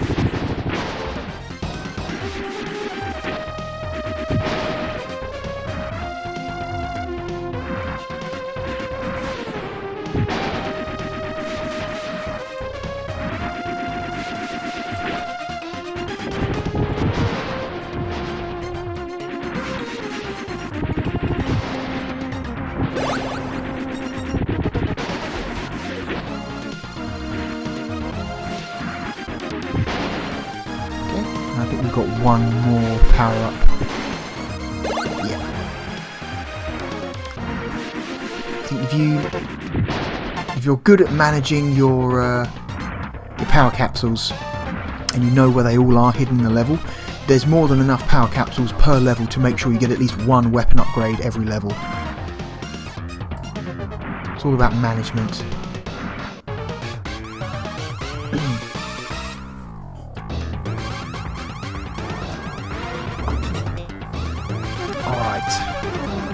First boss.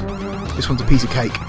Super easy. It's just a giant metal block that's being hoisted up to the top of a shaft. You have to destroy it before it reaches the top of the shaft. It's being defended by 2 turrets that respawn.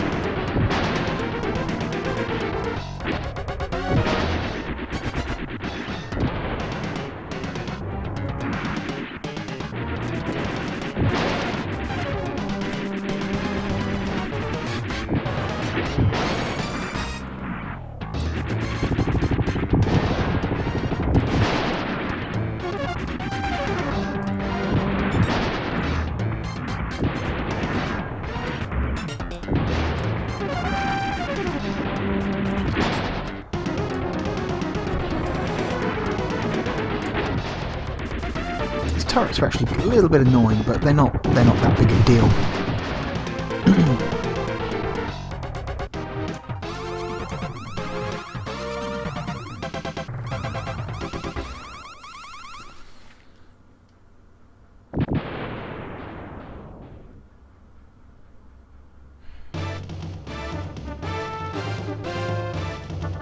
Alright, that's enough Cybernator.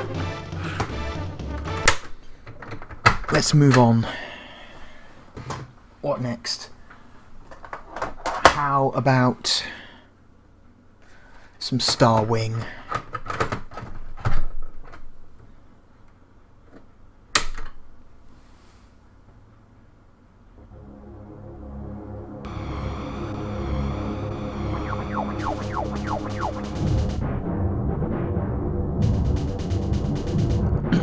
Oh, I should have said, should mention the Super Nintendo I'm using is a PAL Super Nintendo, just like the Mega Drive was, so there might be some uneven vertical scaling going on due to the increased vertical resolution of PAL hardware.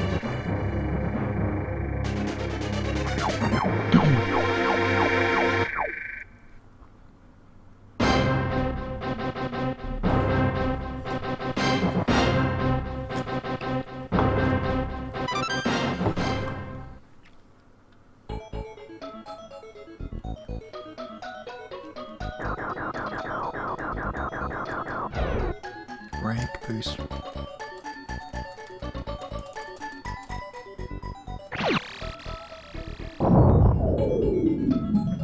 Okay. Let's do it.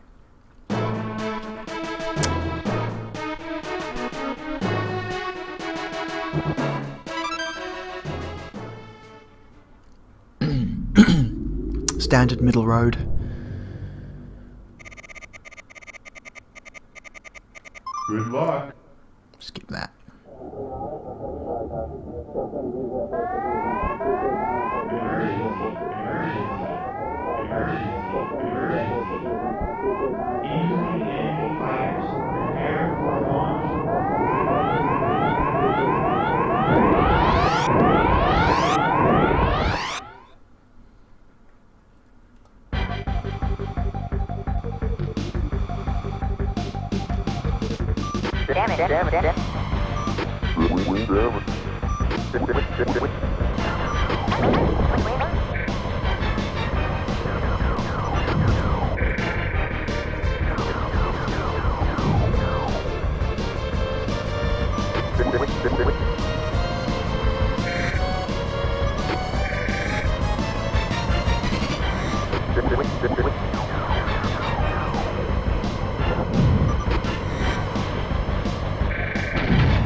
Kind of really wishing I didn't miss that weapon power up at the start.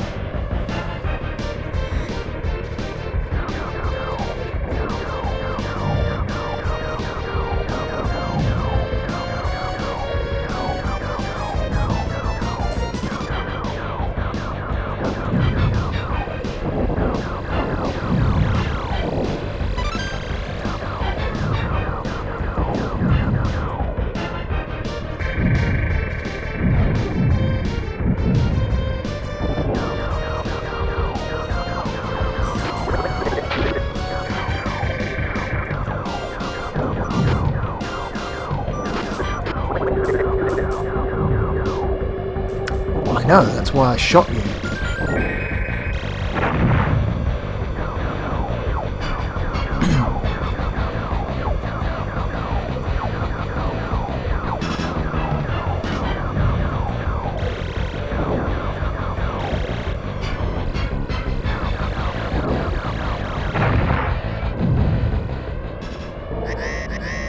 Alright, first boss.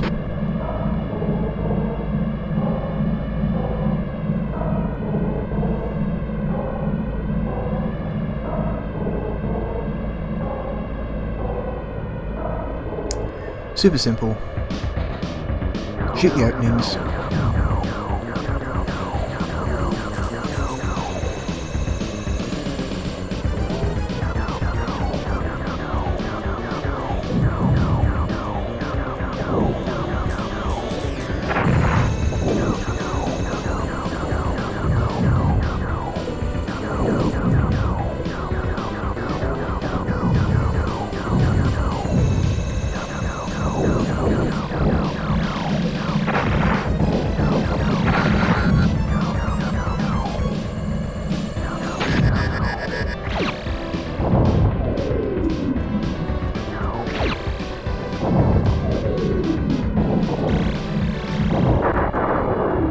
Desperation move, just kill it, just kill it.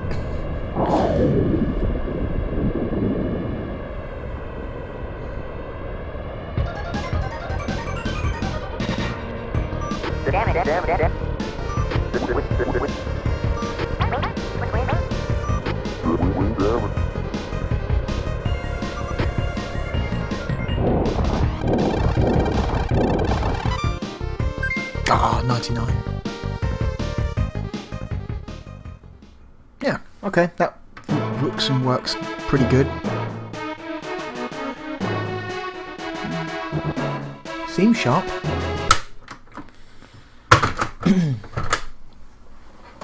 Okay, what else we got? We've got how about some Super Adventure Island.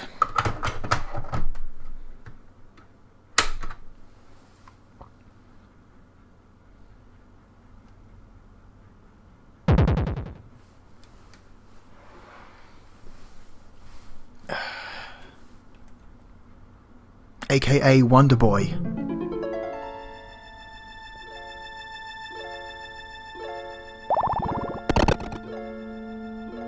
The whole Adventure Island and / Wonder Boy history is really interesting.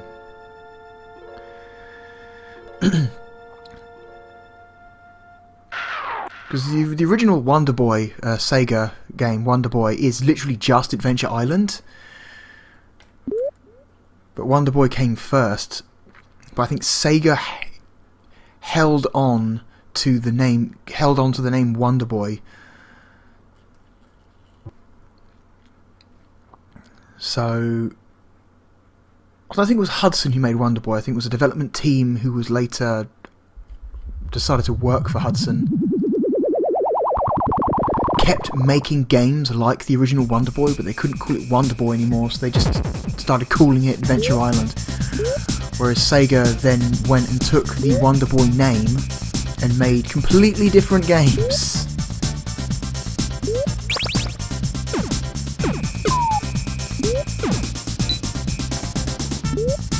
Like all the later Wonder Boy games play more like Zelda 2 than Adventure Island.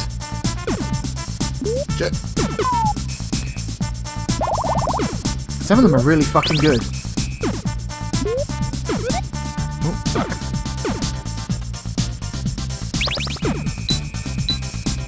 So you don't have a health bar, but that bar at the top left corner of the screen is actually an energy bar. And that's constantly ticking down slowly.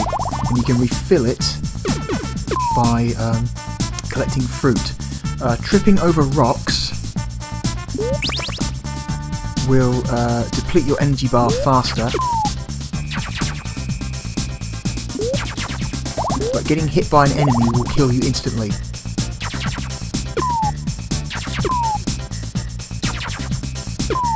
Oof, that was close. Like, yeah. Nope. Fuck, tripped.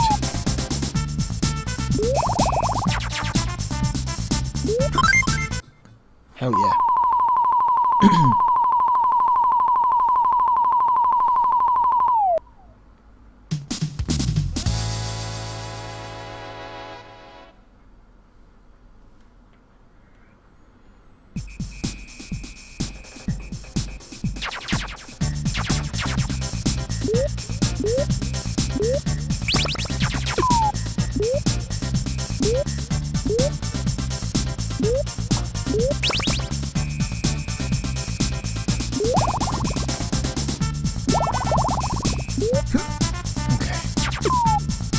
Oh man, look at this.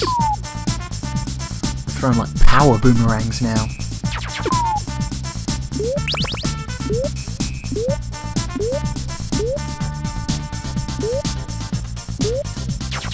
Fuck! Nuts. Okay.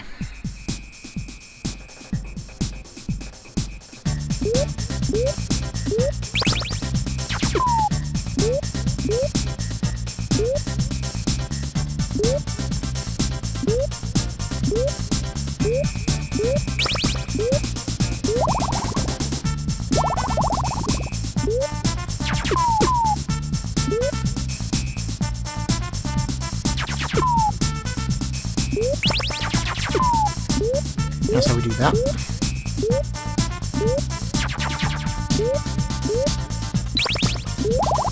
Oh, hello.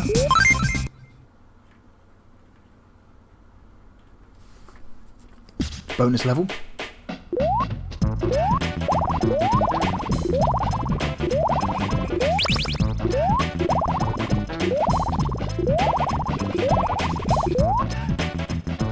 Oh, I didn't get the life. Shite.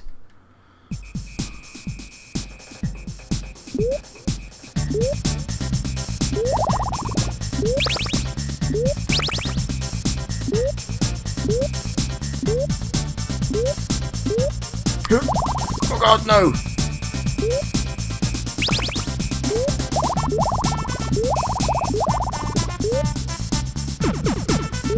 No, you motherfucker. What even are you?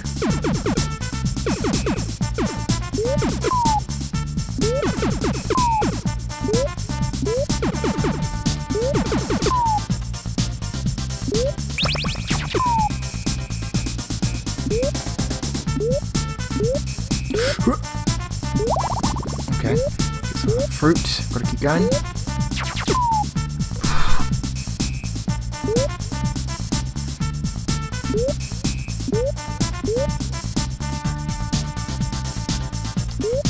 Oh, you shitting me. Yeah, the jumping in this stuff is not great. Okay, there we go.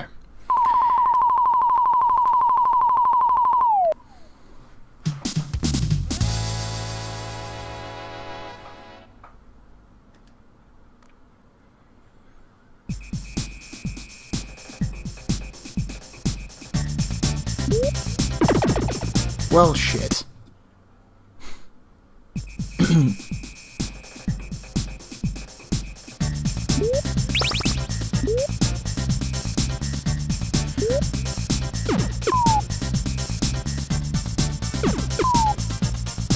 Sentient candles? Really?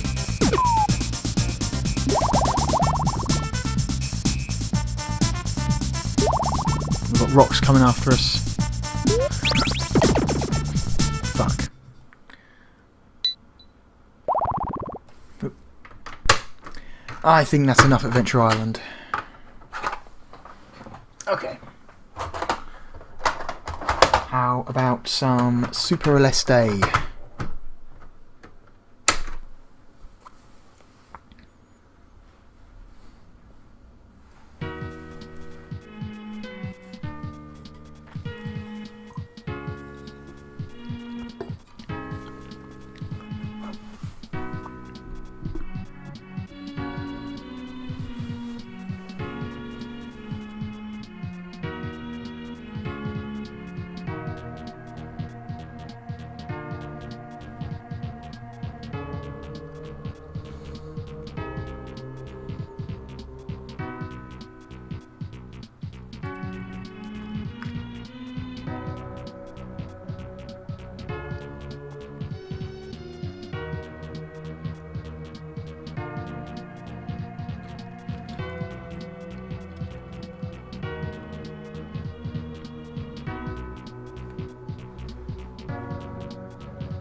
Alright.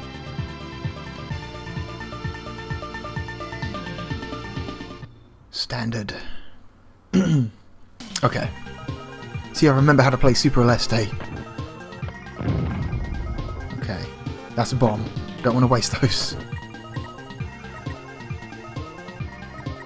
Laser.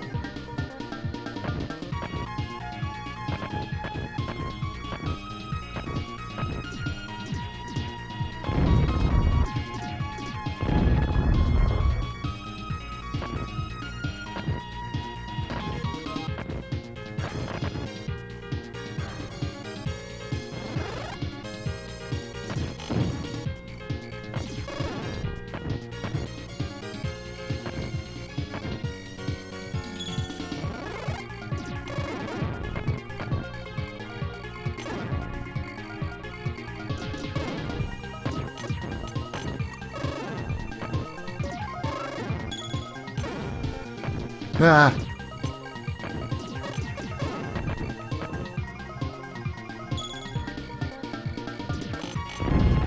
Fuck. No, don't touch it. Don't touch the multiple. Don't touch the multiple shots.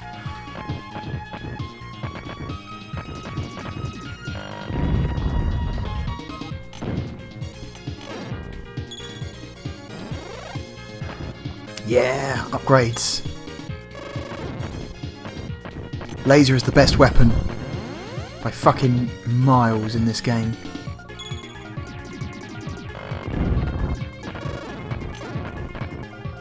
Like, yeah, there's an argument to be had for like some of the other stuff, but nah, laser's just fantastic.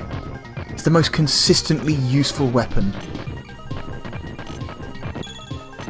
No, not multi-direction shot. That fucking sucks. No one likes multi-direction shot.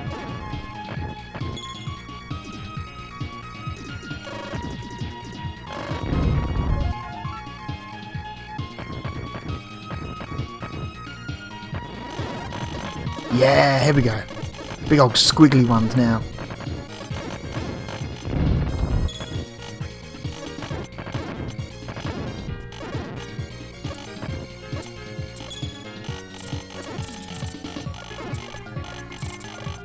Busting through, get through.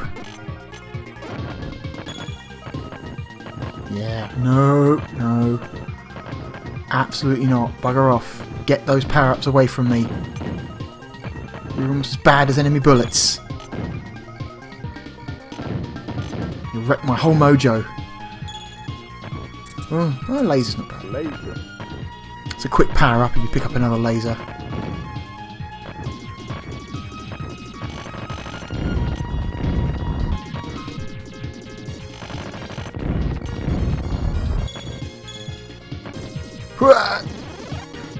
Okay.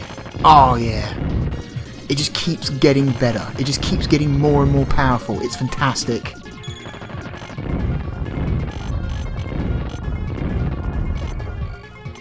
No, not multi-direction. Fuck multi-direction. It's the worst. It's like useful for like one level and one level only. Fuck. Just got shot. Don't get shot, you goddamn.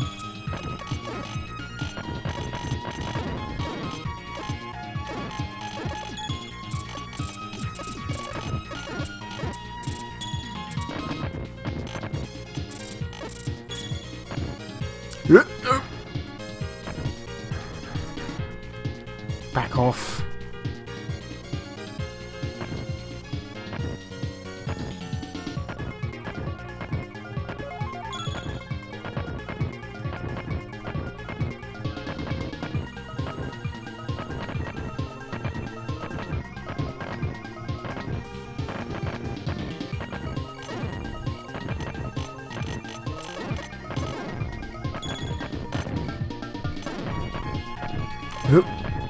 No, you don't.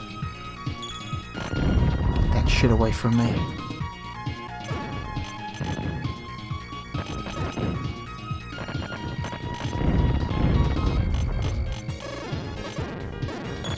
No.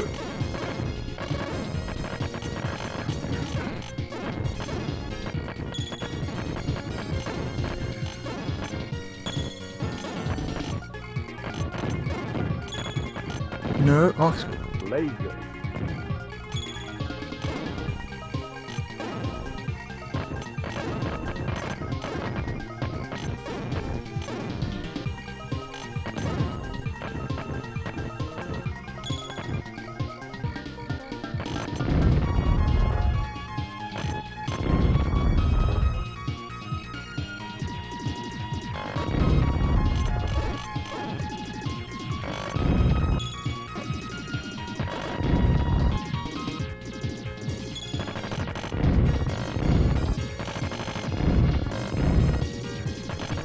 I love the sound effects in this game.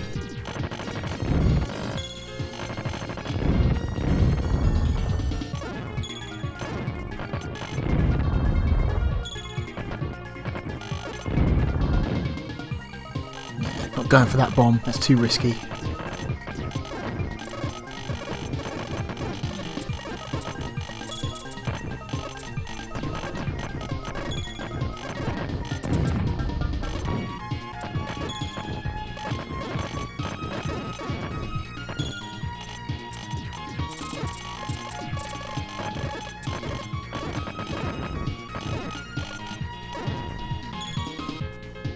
Alright, boss time. Let's do this.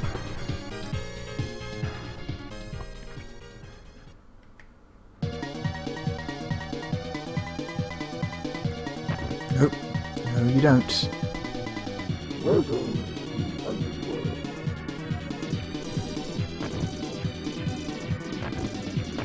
Welcome to Underworld, I think is what he says. Uh-oh. Uh-oh, uh-oh, uh-oh, uh-oh, uh-oh. Fuck.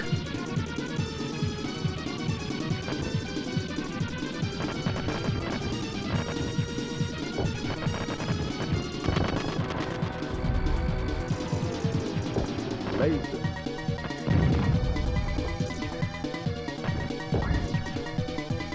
This is just straight up tricky.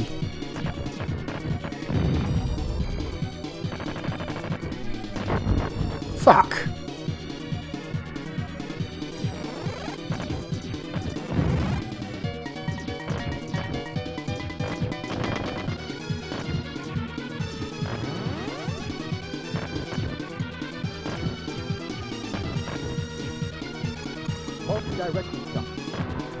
Oh, multi-direction, lame.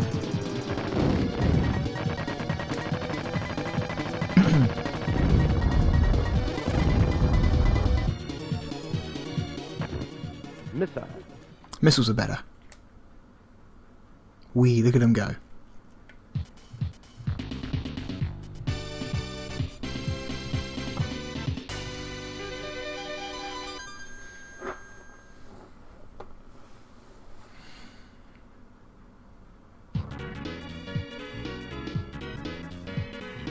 Alright, we'll play this a little bit longer.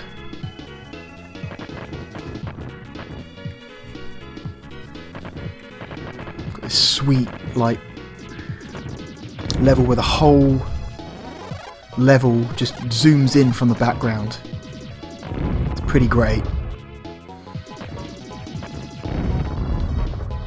It's a good use of scaling and rotation.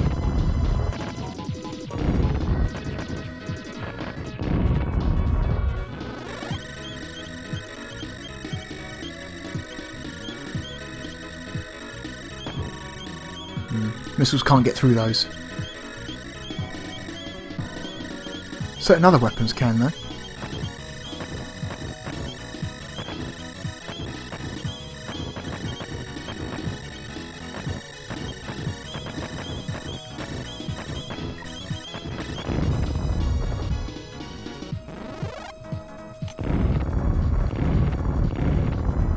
Missiles is not bad. Missiles pretty good. It's really good at cleaning up lots and lots of smaller enemies that are not directly in front of you.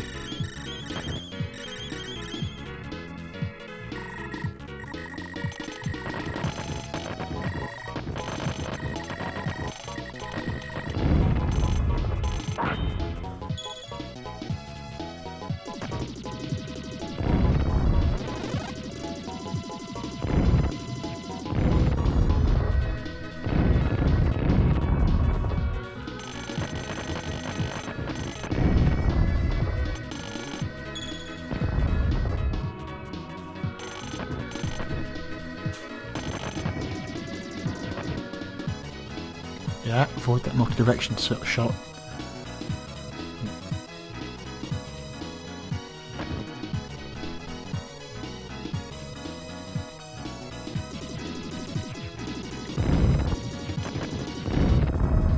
Missile.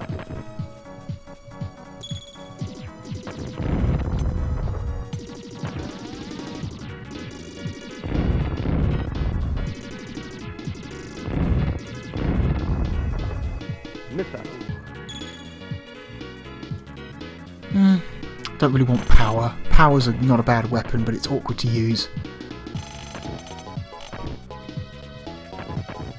Requires you to stop firing for long periods of time.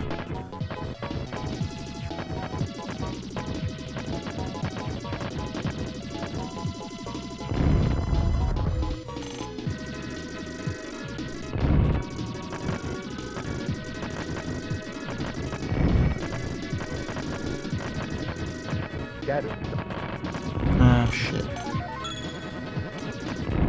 So scatter, you fire big energy balls out the front, and if an energy ball hits an enemy, it'll cause the energy ball to explode into an 8-direction shower of bullets. There's just good old standard multiple shot. Motherfucker.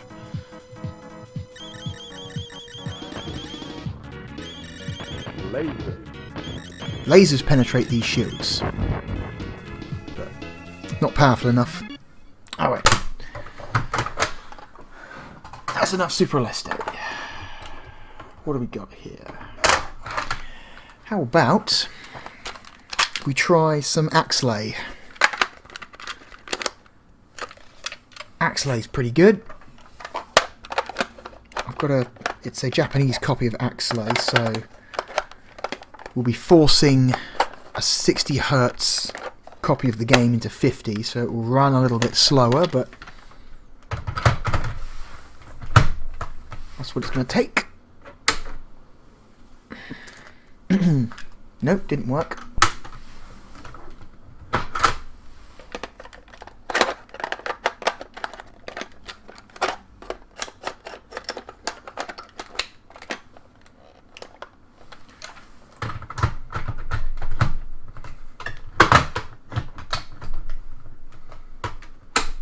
There we go.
Good drums.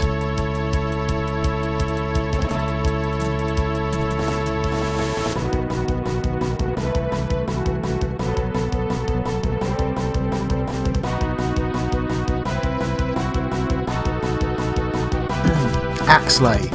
I can read that word.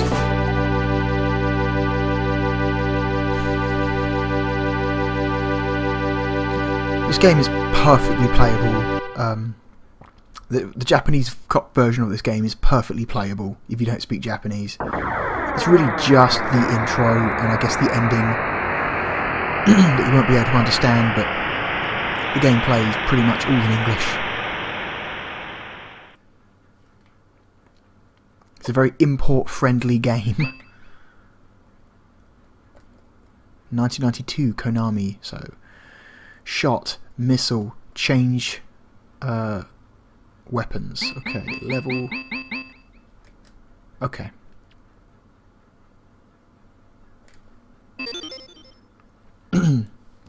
Alright.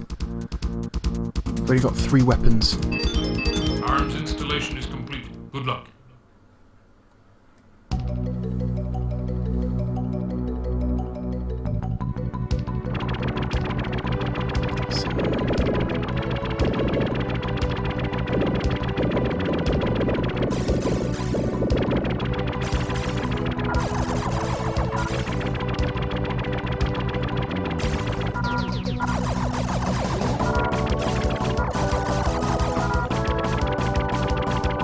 Three weapons. We've got main forward shot, slightly weaker spread shot, and more powerful missiles.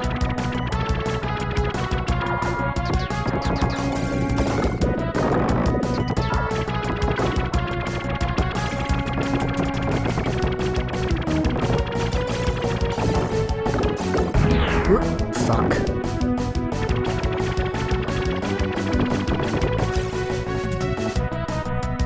We actually don't need to shoot anything right now, we can just avoid shit.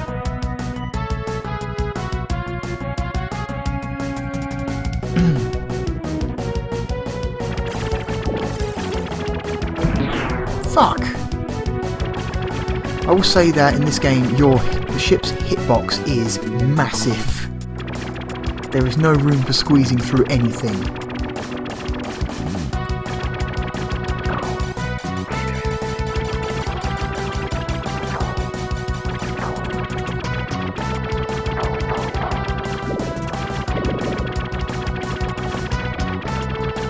Where's the ship?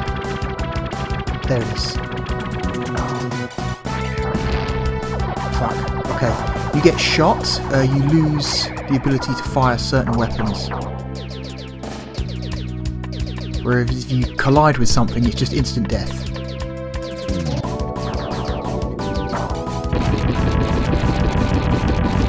Guy's down.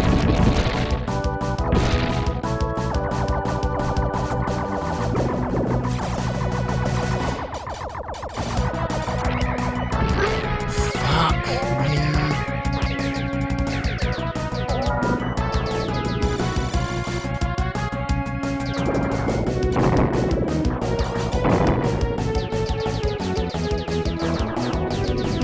Gross purple stuff to fly through it. Go left.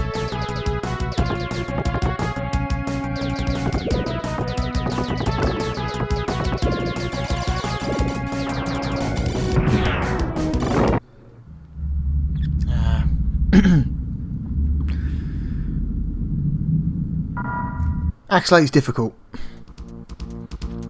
You're a slow-moving ship with a massive hitbox. Alright. But it's a cool game. It's a shame I can't really show you more of it. I should maybe get better at Axelay before trying to play it online, eh? Alright. Last Super Nintendo game, then we'll swap to another system. Try some Yoshi's Island.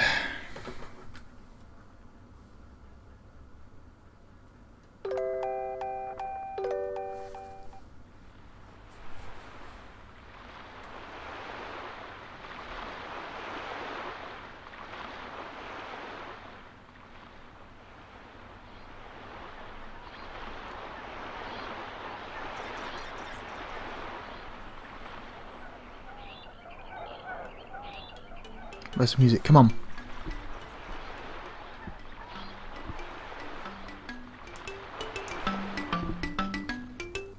There it is.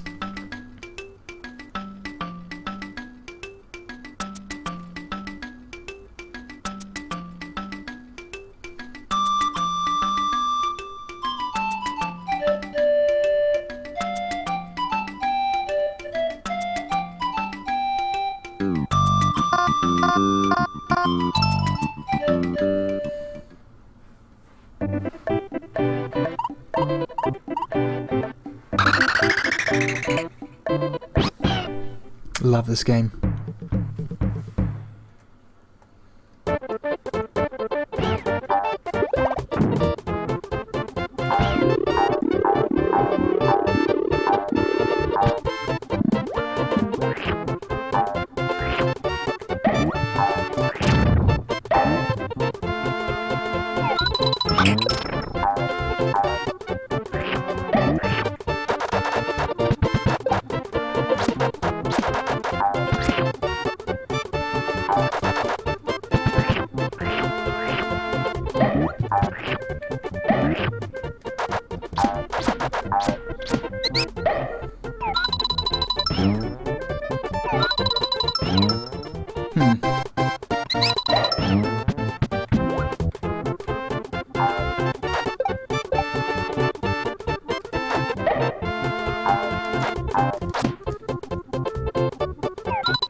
Okay, no problem.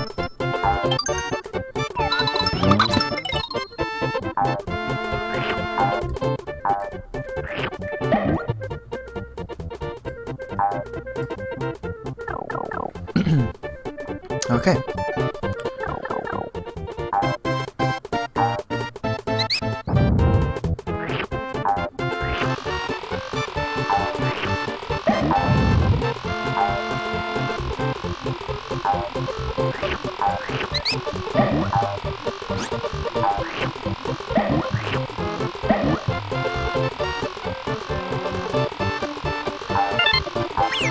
Up.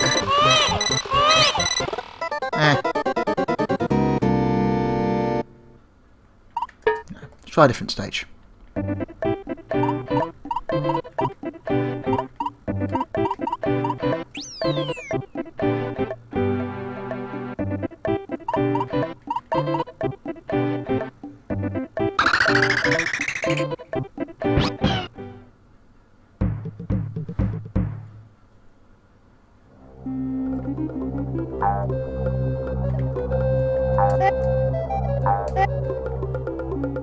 I love these boos, they're so cute.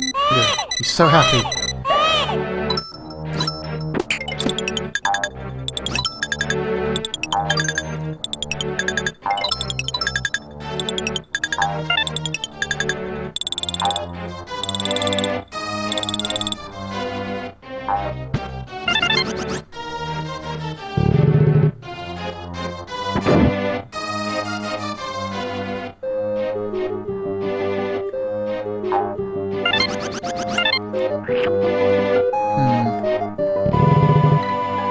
This nonsense.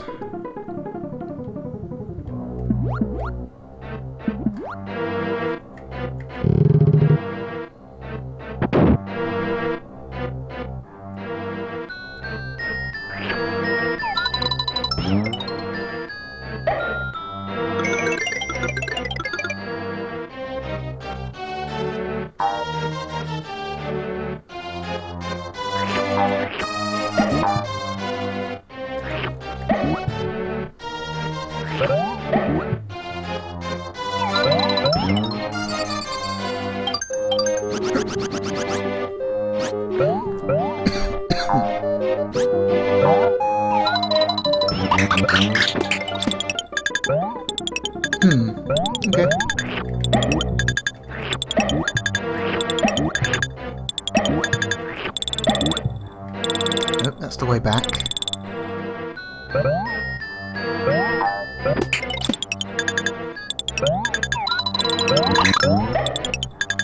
Ah. Alright, got a key. So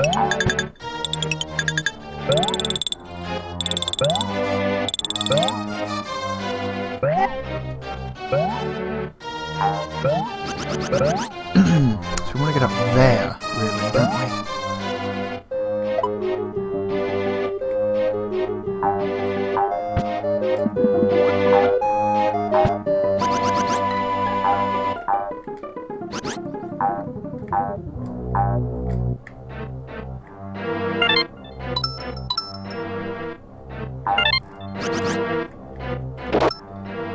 Spend that key.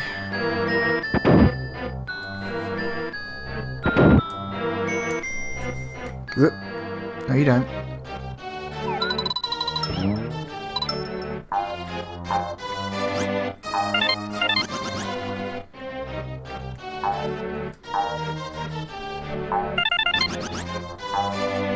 And that flower.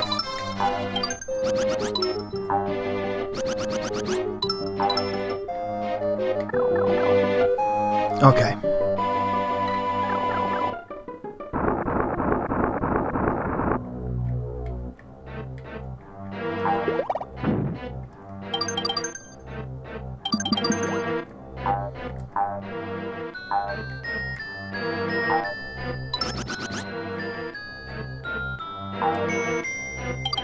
Aha. Nope.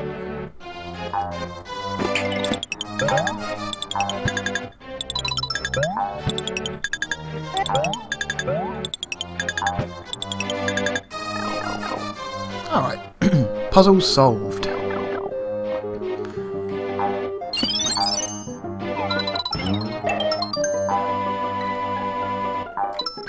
Oh, fuck.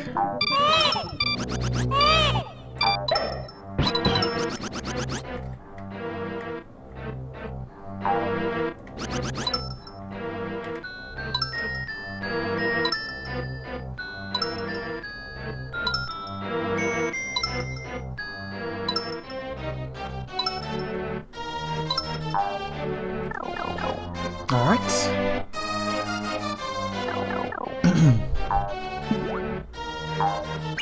Fuck.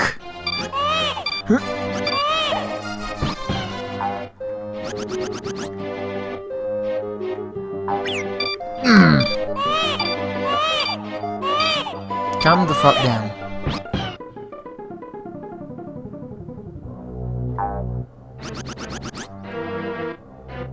Go on, buddy. Come the fuck away.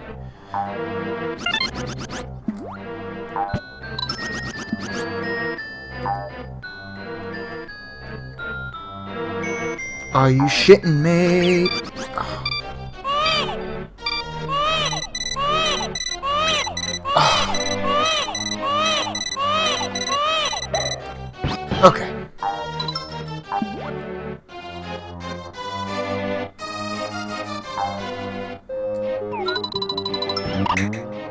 That looks suspicious.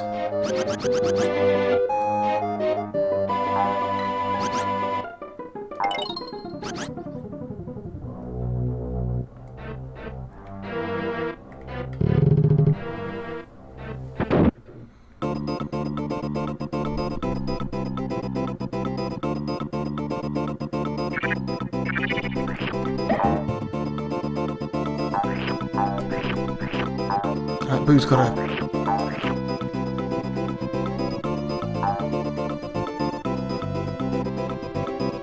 Nope.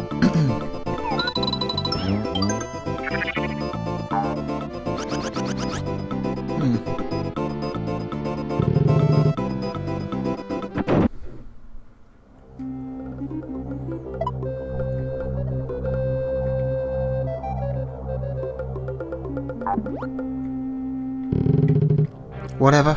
Don't need it.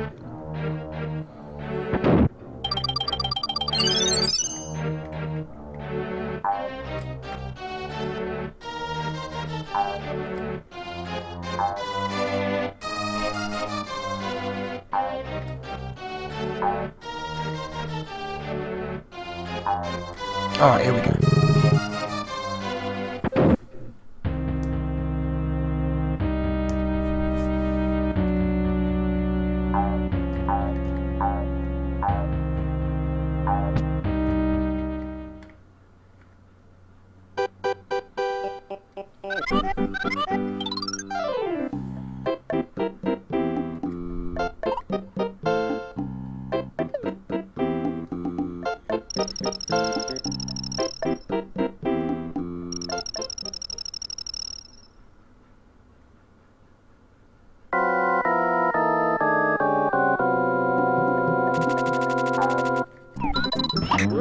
Okay, so you look at him, he turns invisible and he blushes, so you can't hit him with any eggs. Secret, bounce eggs off the wall.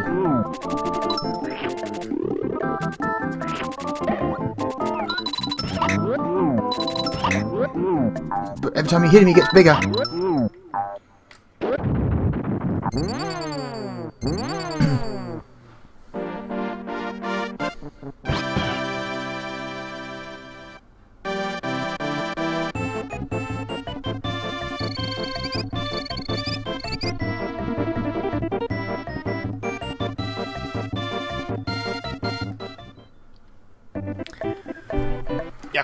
Cool game. Alright. Gonna switch over to the final system now for this video. Alright, give me 2 minutes. Dos momento.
Okay, and we have returned.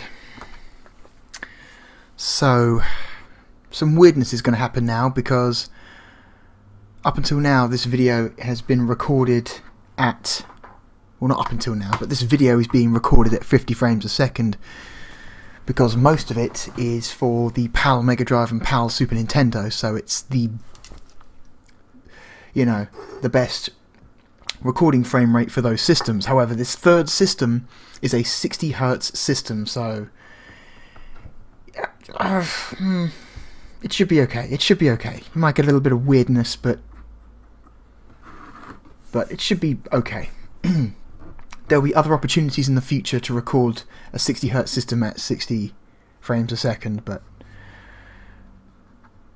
trying to get all this in one video. So I have connected up the Hong Kong Saturn, which for those of you who don't know is essentially a Japanese Sega Saturn but with a 240 volt power supply, which allows me to plug it into the United Kingdom power grid without the use of a step down converter.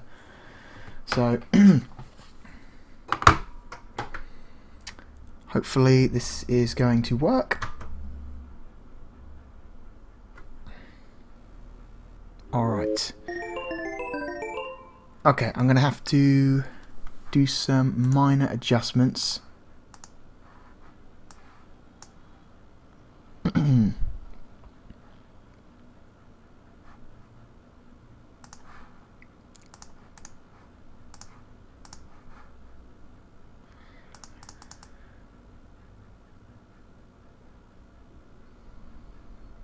There's not nearly as much overscan with this system because it's 60, so I'm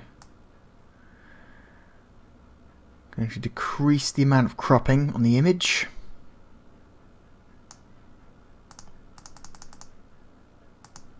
Okay. And I'm going to go here to the remote. I'm going to say output mode. I'm going to say HDMI output.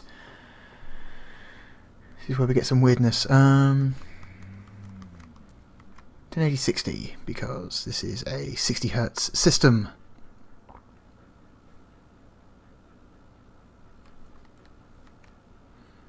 Okay.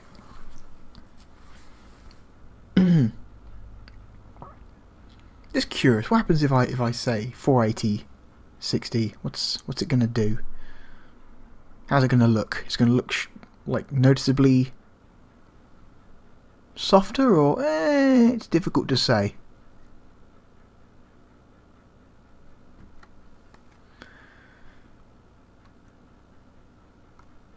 I want to test something. Okay. Nope, the scan lines look shit. They continue to look shit. I hate scan lines. Like, I mean, artificial scan lines. Alright, put that back up to 1080-60.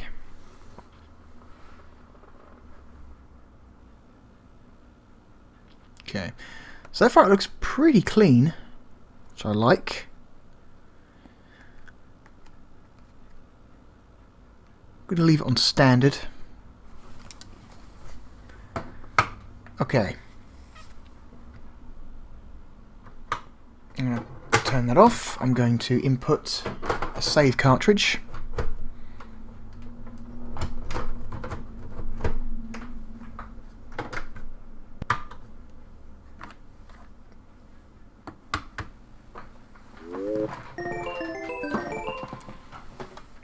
Okay.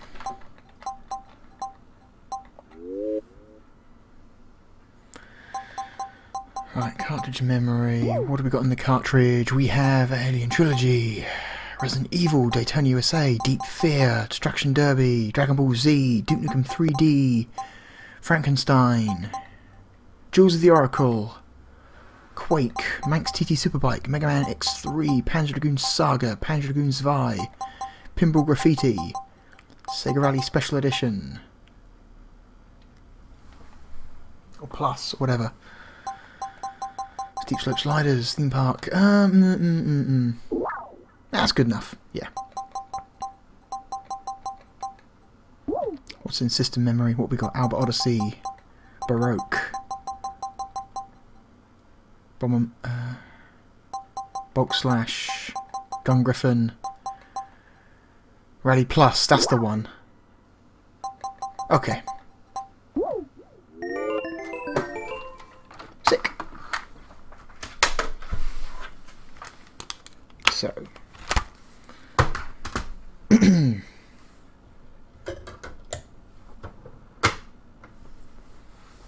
let's boot up some Sega Rally Plus.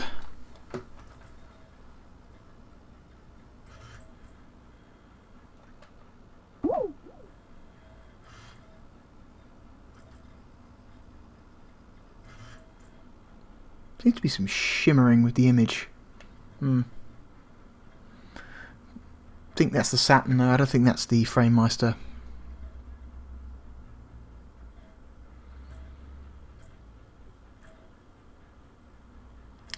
Seems to be timed with the drive motor. Every time you hear the disc, the laser on the disc whir, you get a little bit of shimmying on the image, which is interesting.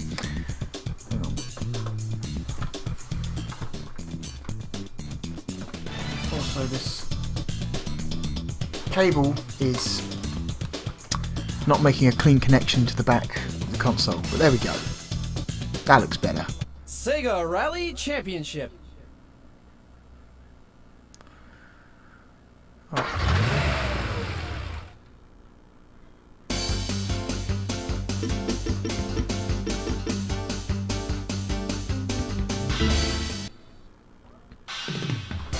Alright.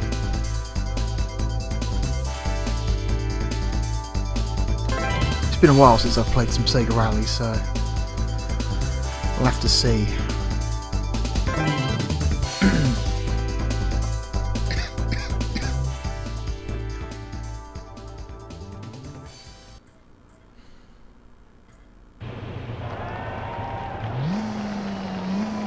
Three, two, one, go! Easy right. Easy left. Easy right. Over jump. Get out my fucking way. Long medium right. Check mark. Easy right. Over jump. Easy left. Easy left. Easy right.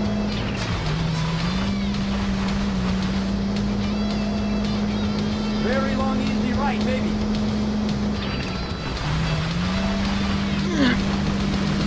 Bad corner.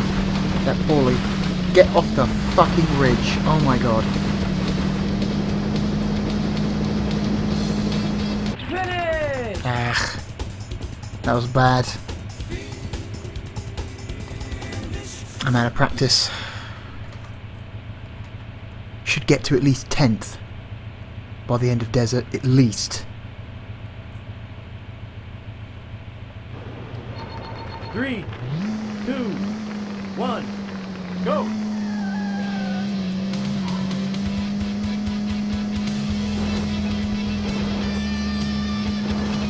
Very long, easy right.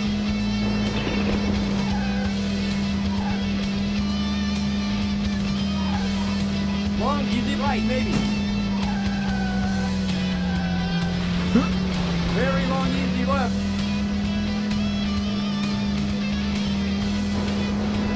Check mark. Medium left.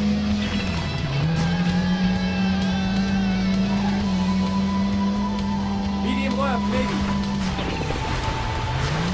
Go, you shite. Long, medium right. Slow.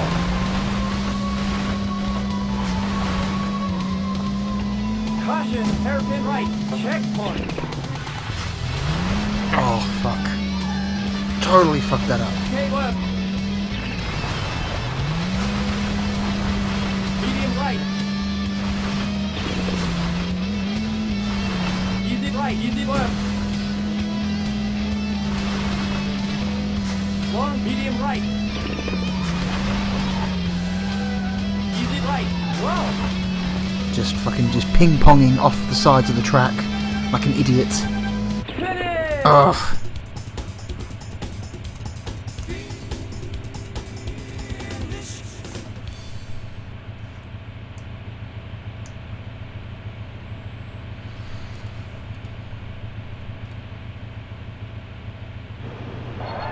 Three, two, one, go! Easy left. Easy left. Easy right. Easy left. Checkpoint. K left. Medium right, maybe. Long, easy left. Caution, hairpin right. Wow. Long, medium left. Checkpoint. I'm going to run out of time. I'm doing very poorly. Easy left. Wow. Easy left. Stop maybe. hitting the fucking sides. Medium left. No.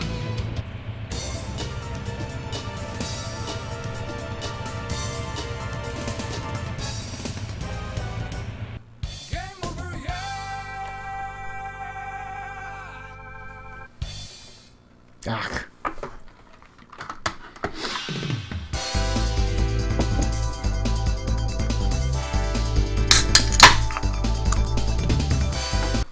That's enough Sega Rally.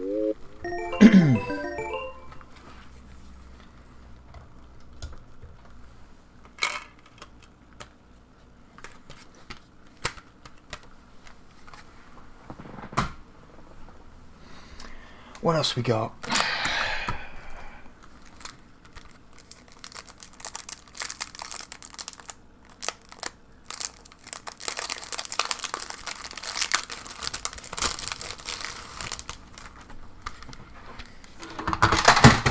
Ugh. How about some layer section?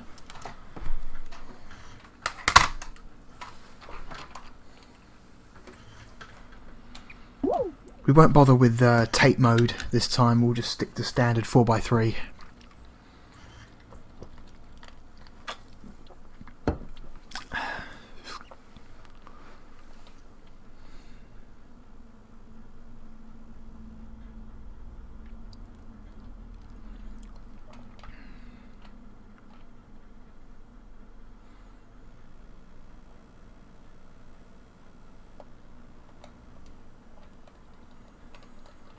Rapid fire on.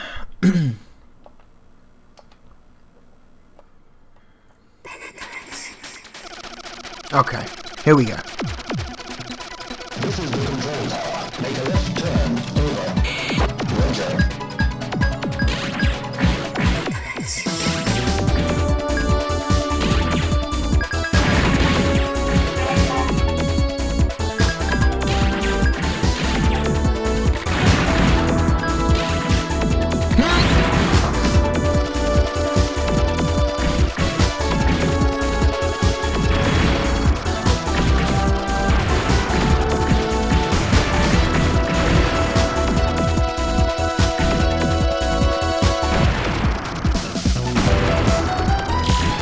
Rah.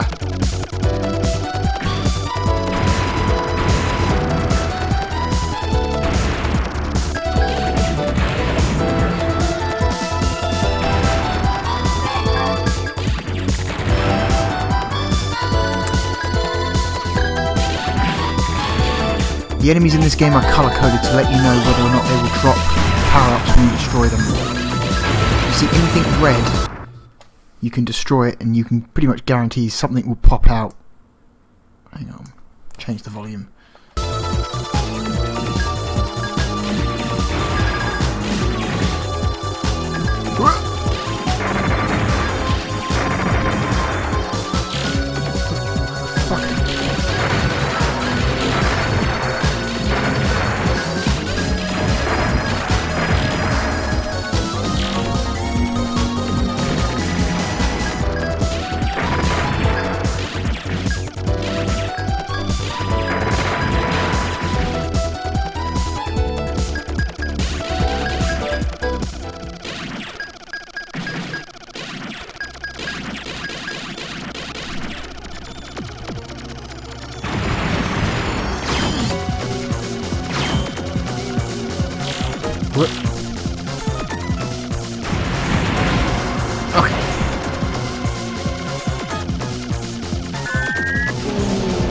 Wow!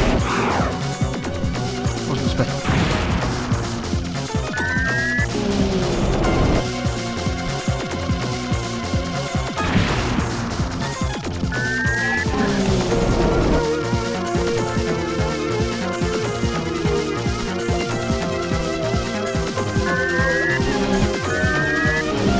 Travel. Can I travel? Okay, there we go. Yeah, this looks very clean. This looks very clean. It's probably because it's outputting like a non-PAL resolution, but yeah, the pixel scaling on this looks pretty damn one-to-one. Fuck.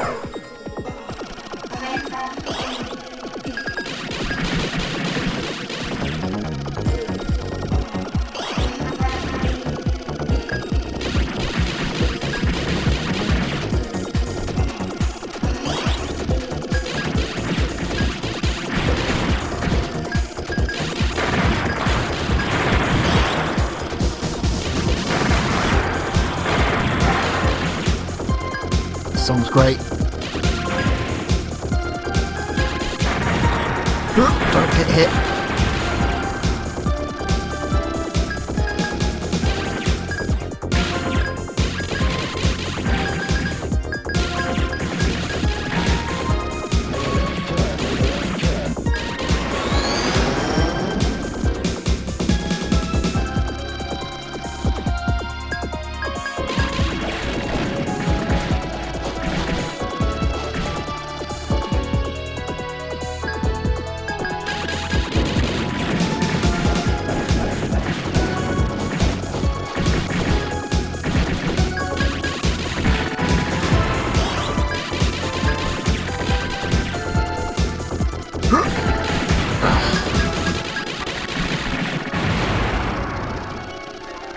Okay.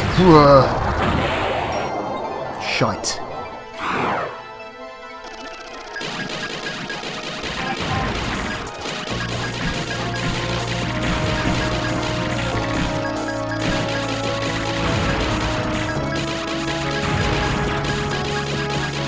Shoot the bridge.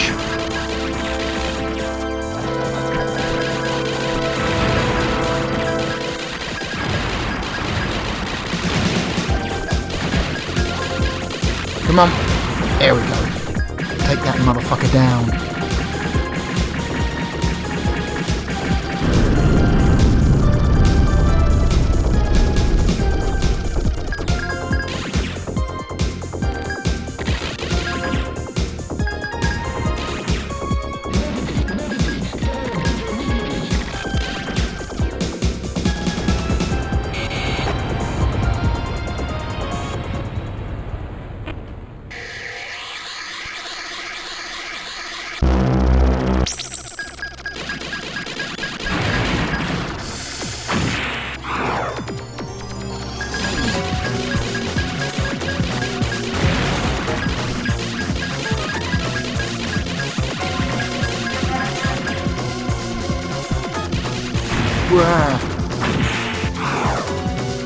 Not doing well.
Sloppy, but I got it done.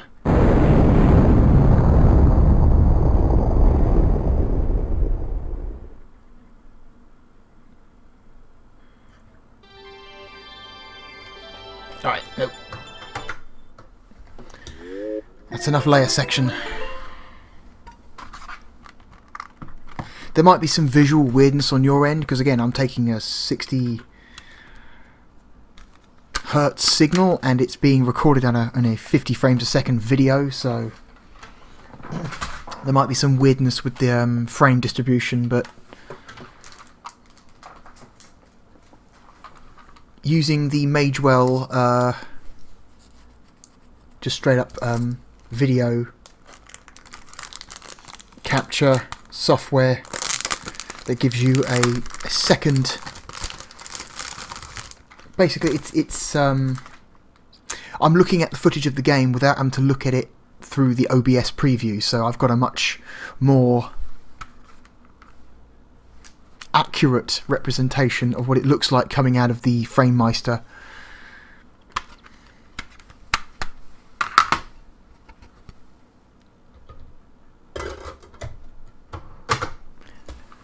How about some Radiant Silvergun?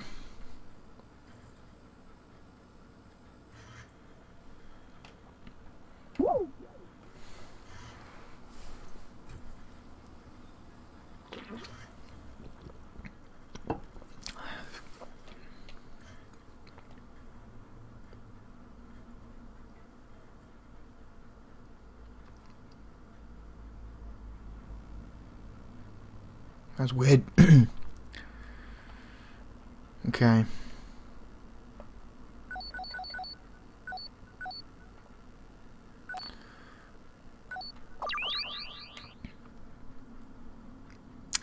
Alright, we've got resolution changes.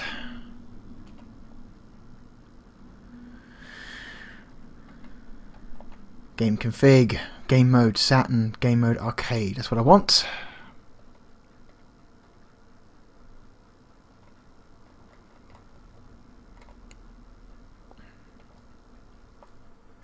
Okay.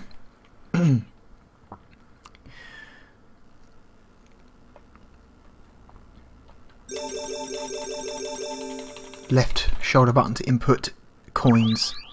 Another resolution change, oh my god.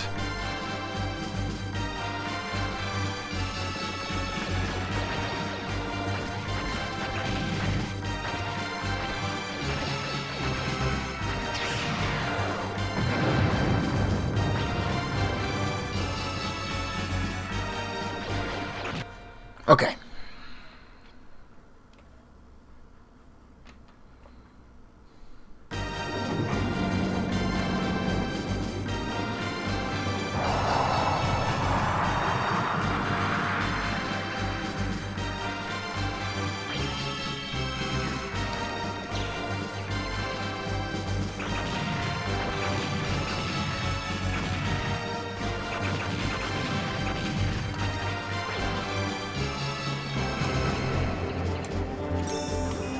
Okay, there we go, that's what I want. Jesus Christ.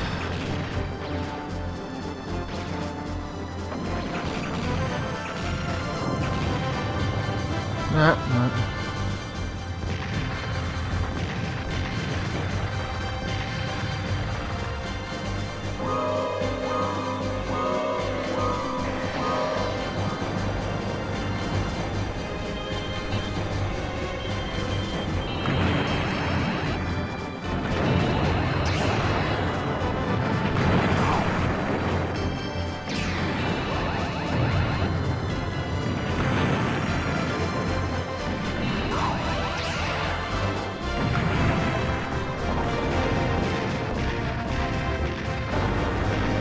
That was quick.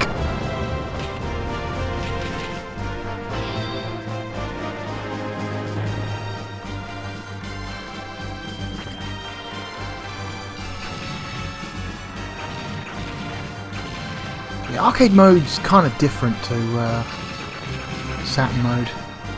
The controls are different, enemy patterns are different.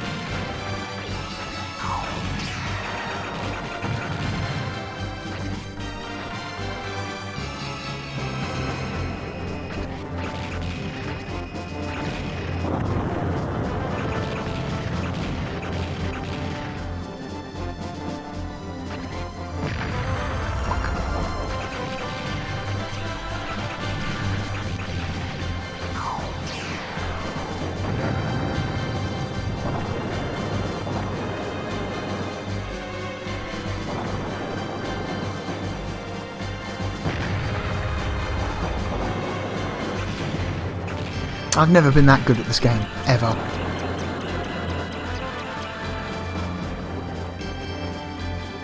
Whoop.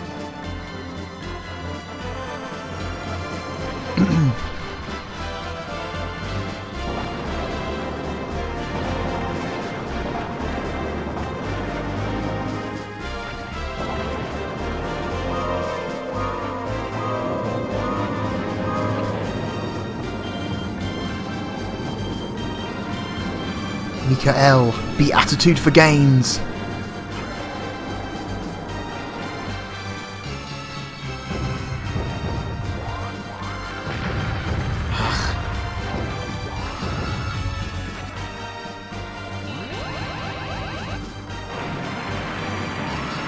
Nah.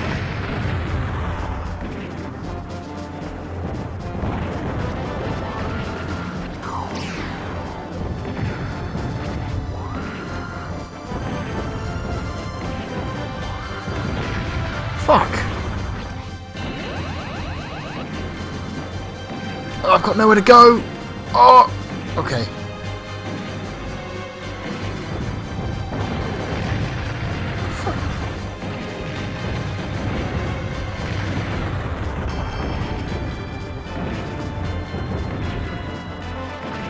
Just getting greedy for pink shots.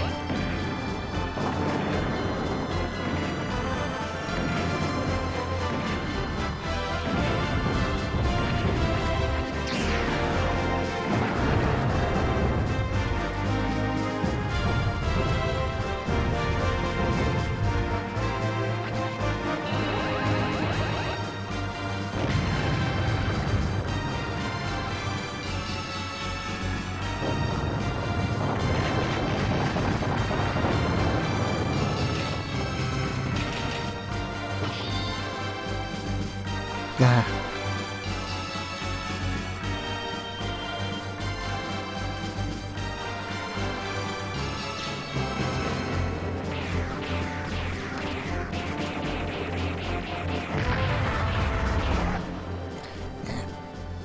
Yep, that's Radiant Silvergun working on the Framemeister. Alright.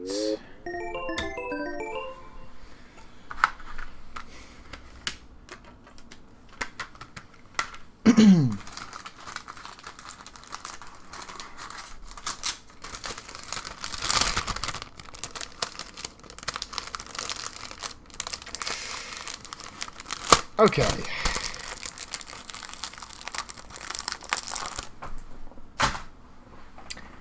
How about one more game for this video, because we are closing in on 3 hours now. And that's not healthy for anyone, so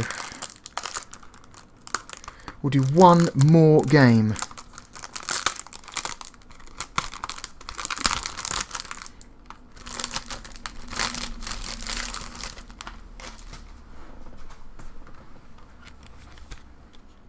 Here we go.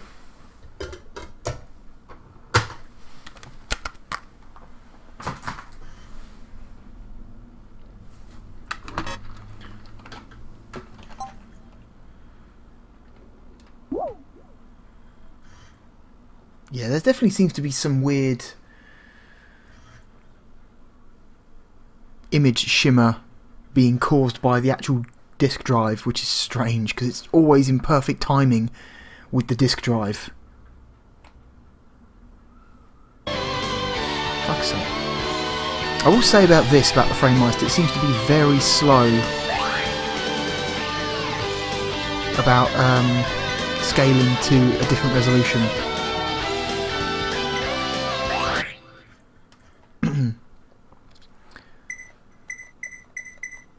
Voice. Visual bonus. No. Key select.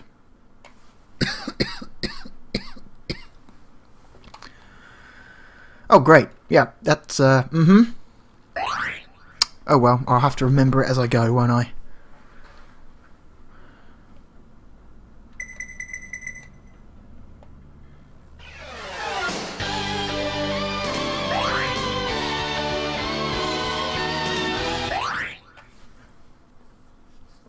Okay.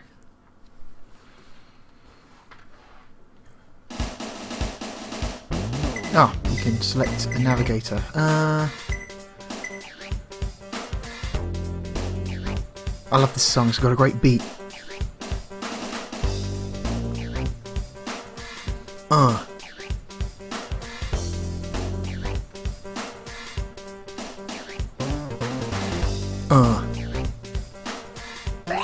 Nope. We'll start without a navigator. Stage 1, Groon. Destroy the whatchamacallits. Ah, who cares? Right.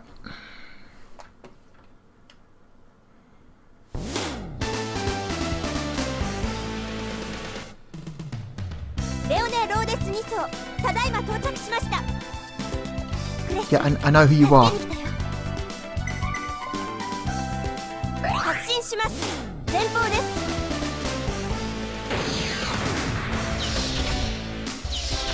Okay, transform button. Change speed button.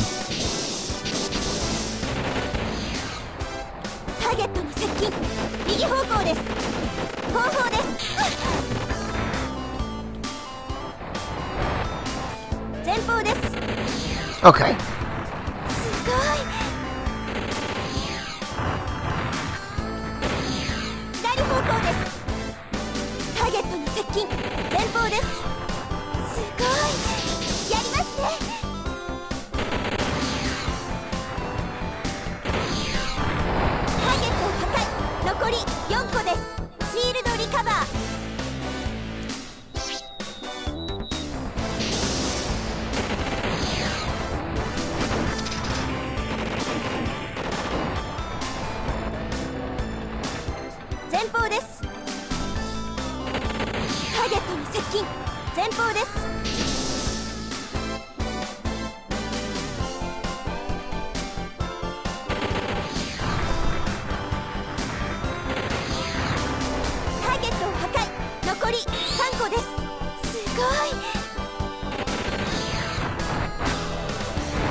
Okay. Where next? Point me the way.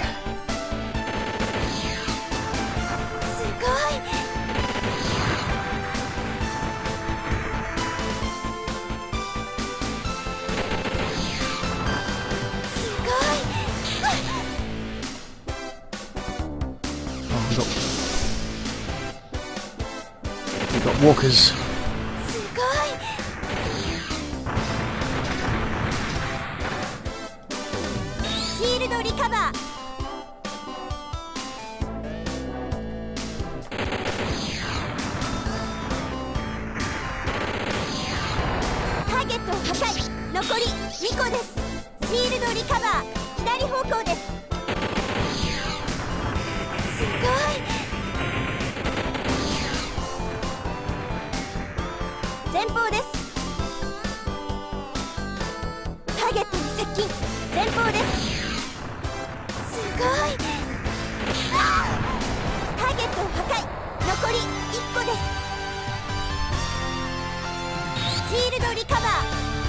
Okay.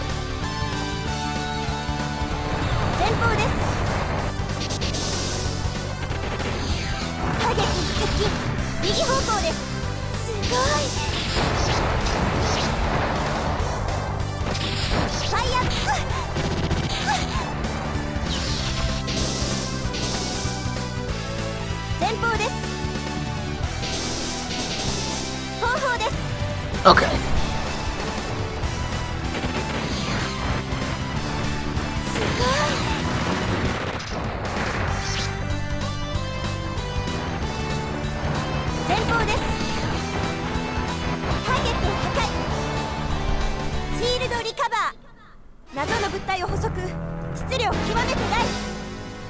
Let's do it. Bring it to me.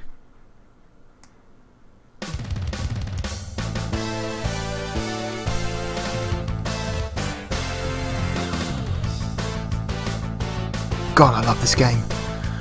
Oh. 前方です。前方です。左方向です。すごい。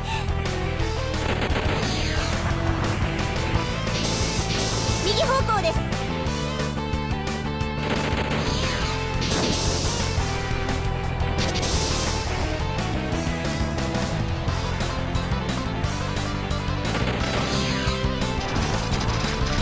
あと一息です。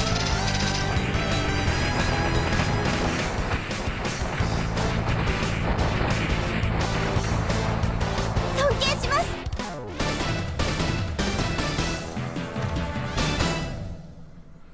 Sick. Alright.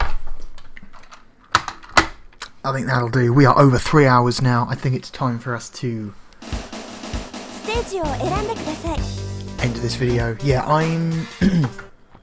like I said earlier, if you just want to record footage off an old system for like YouTube or whatever, and you've got a decent like video capture card already, just get one of these. It's a lot cheaper, and the video out is almost as good, you know, because it's a good clean component signal. But the Framemeister should only be bought by people who are like dismayed at the low quality upscaler inside their modern television. It is a specialist item for a very specialist market, and they charge specialist prices. I'm almost repentant for buying this thing.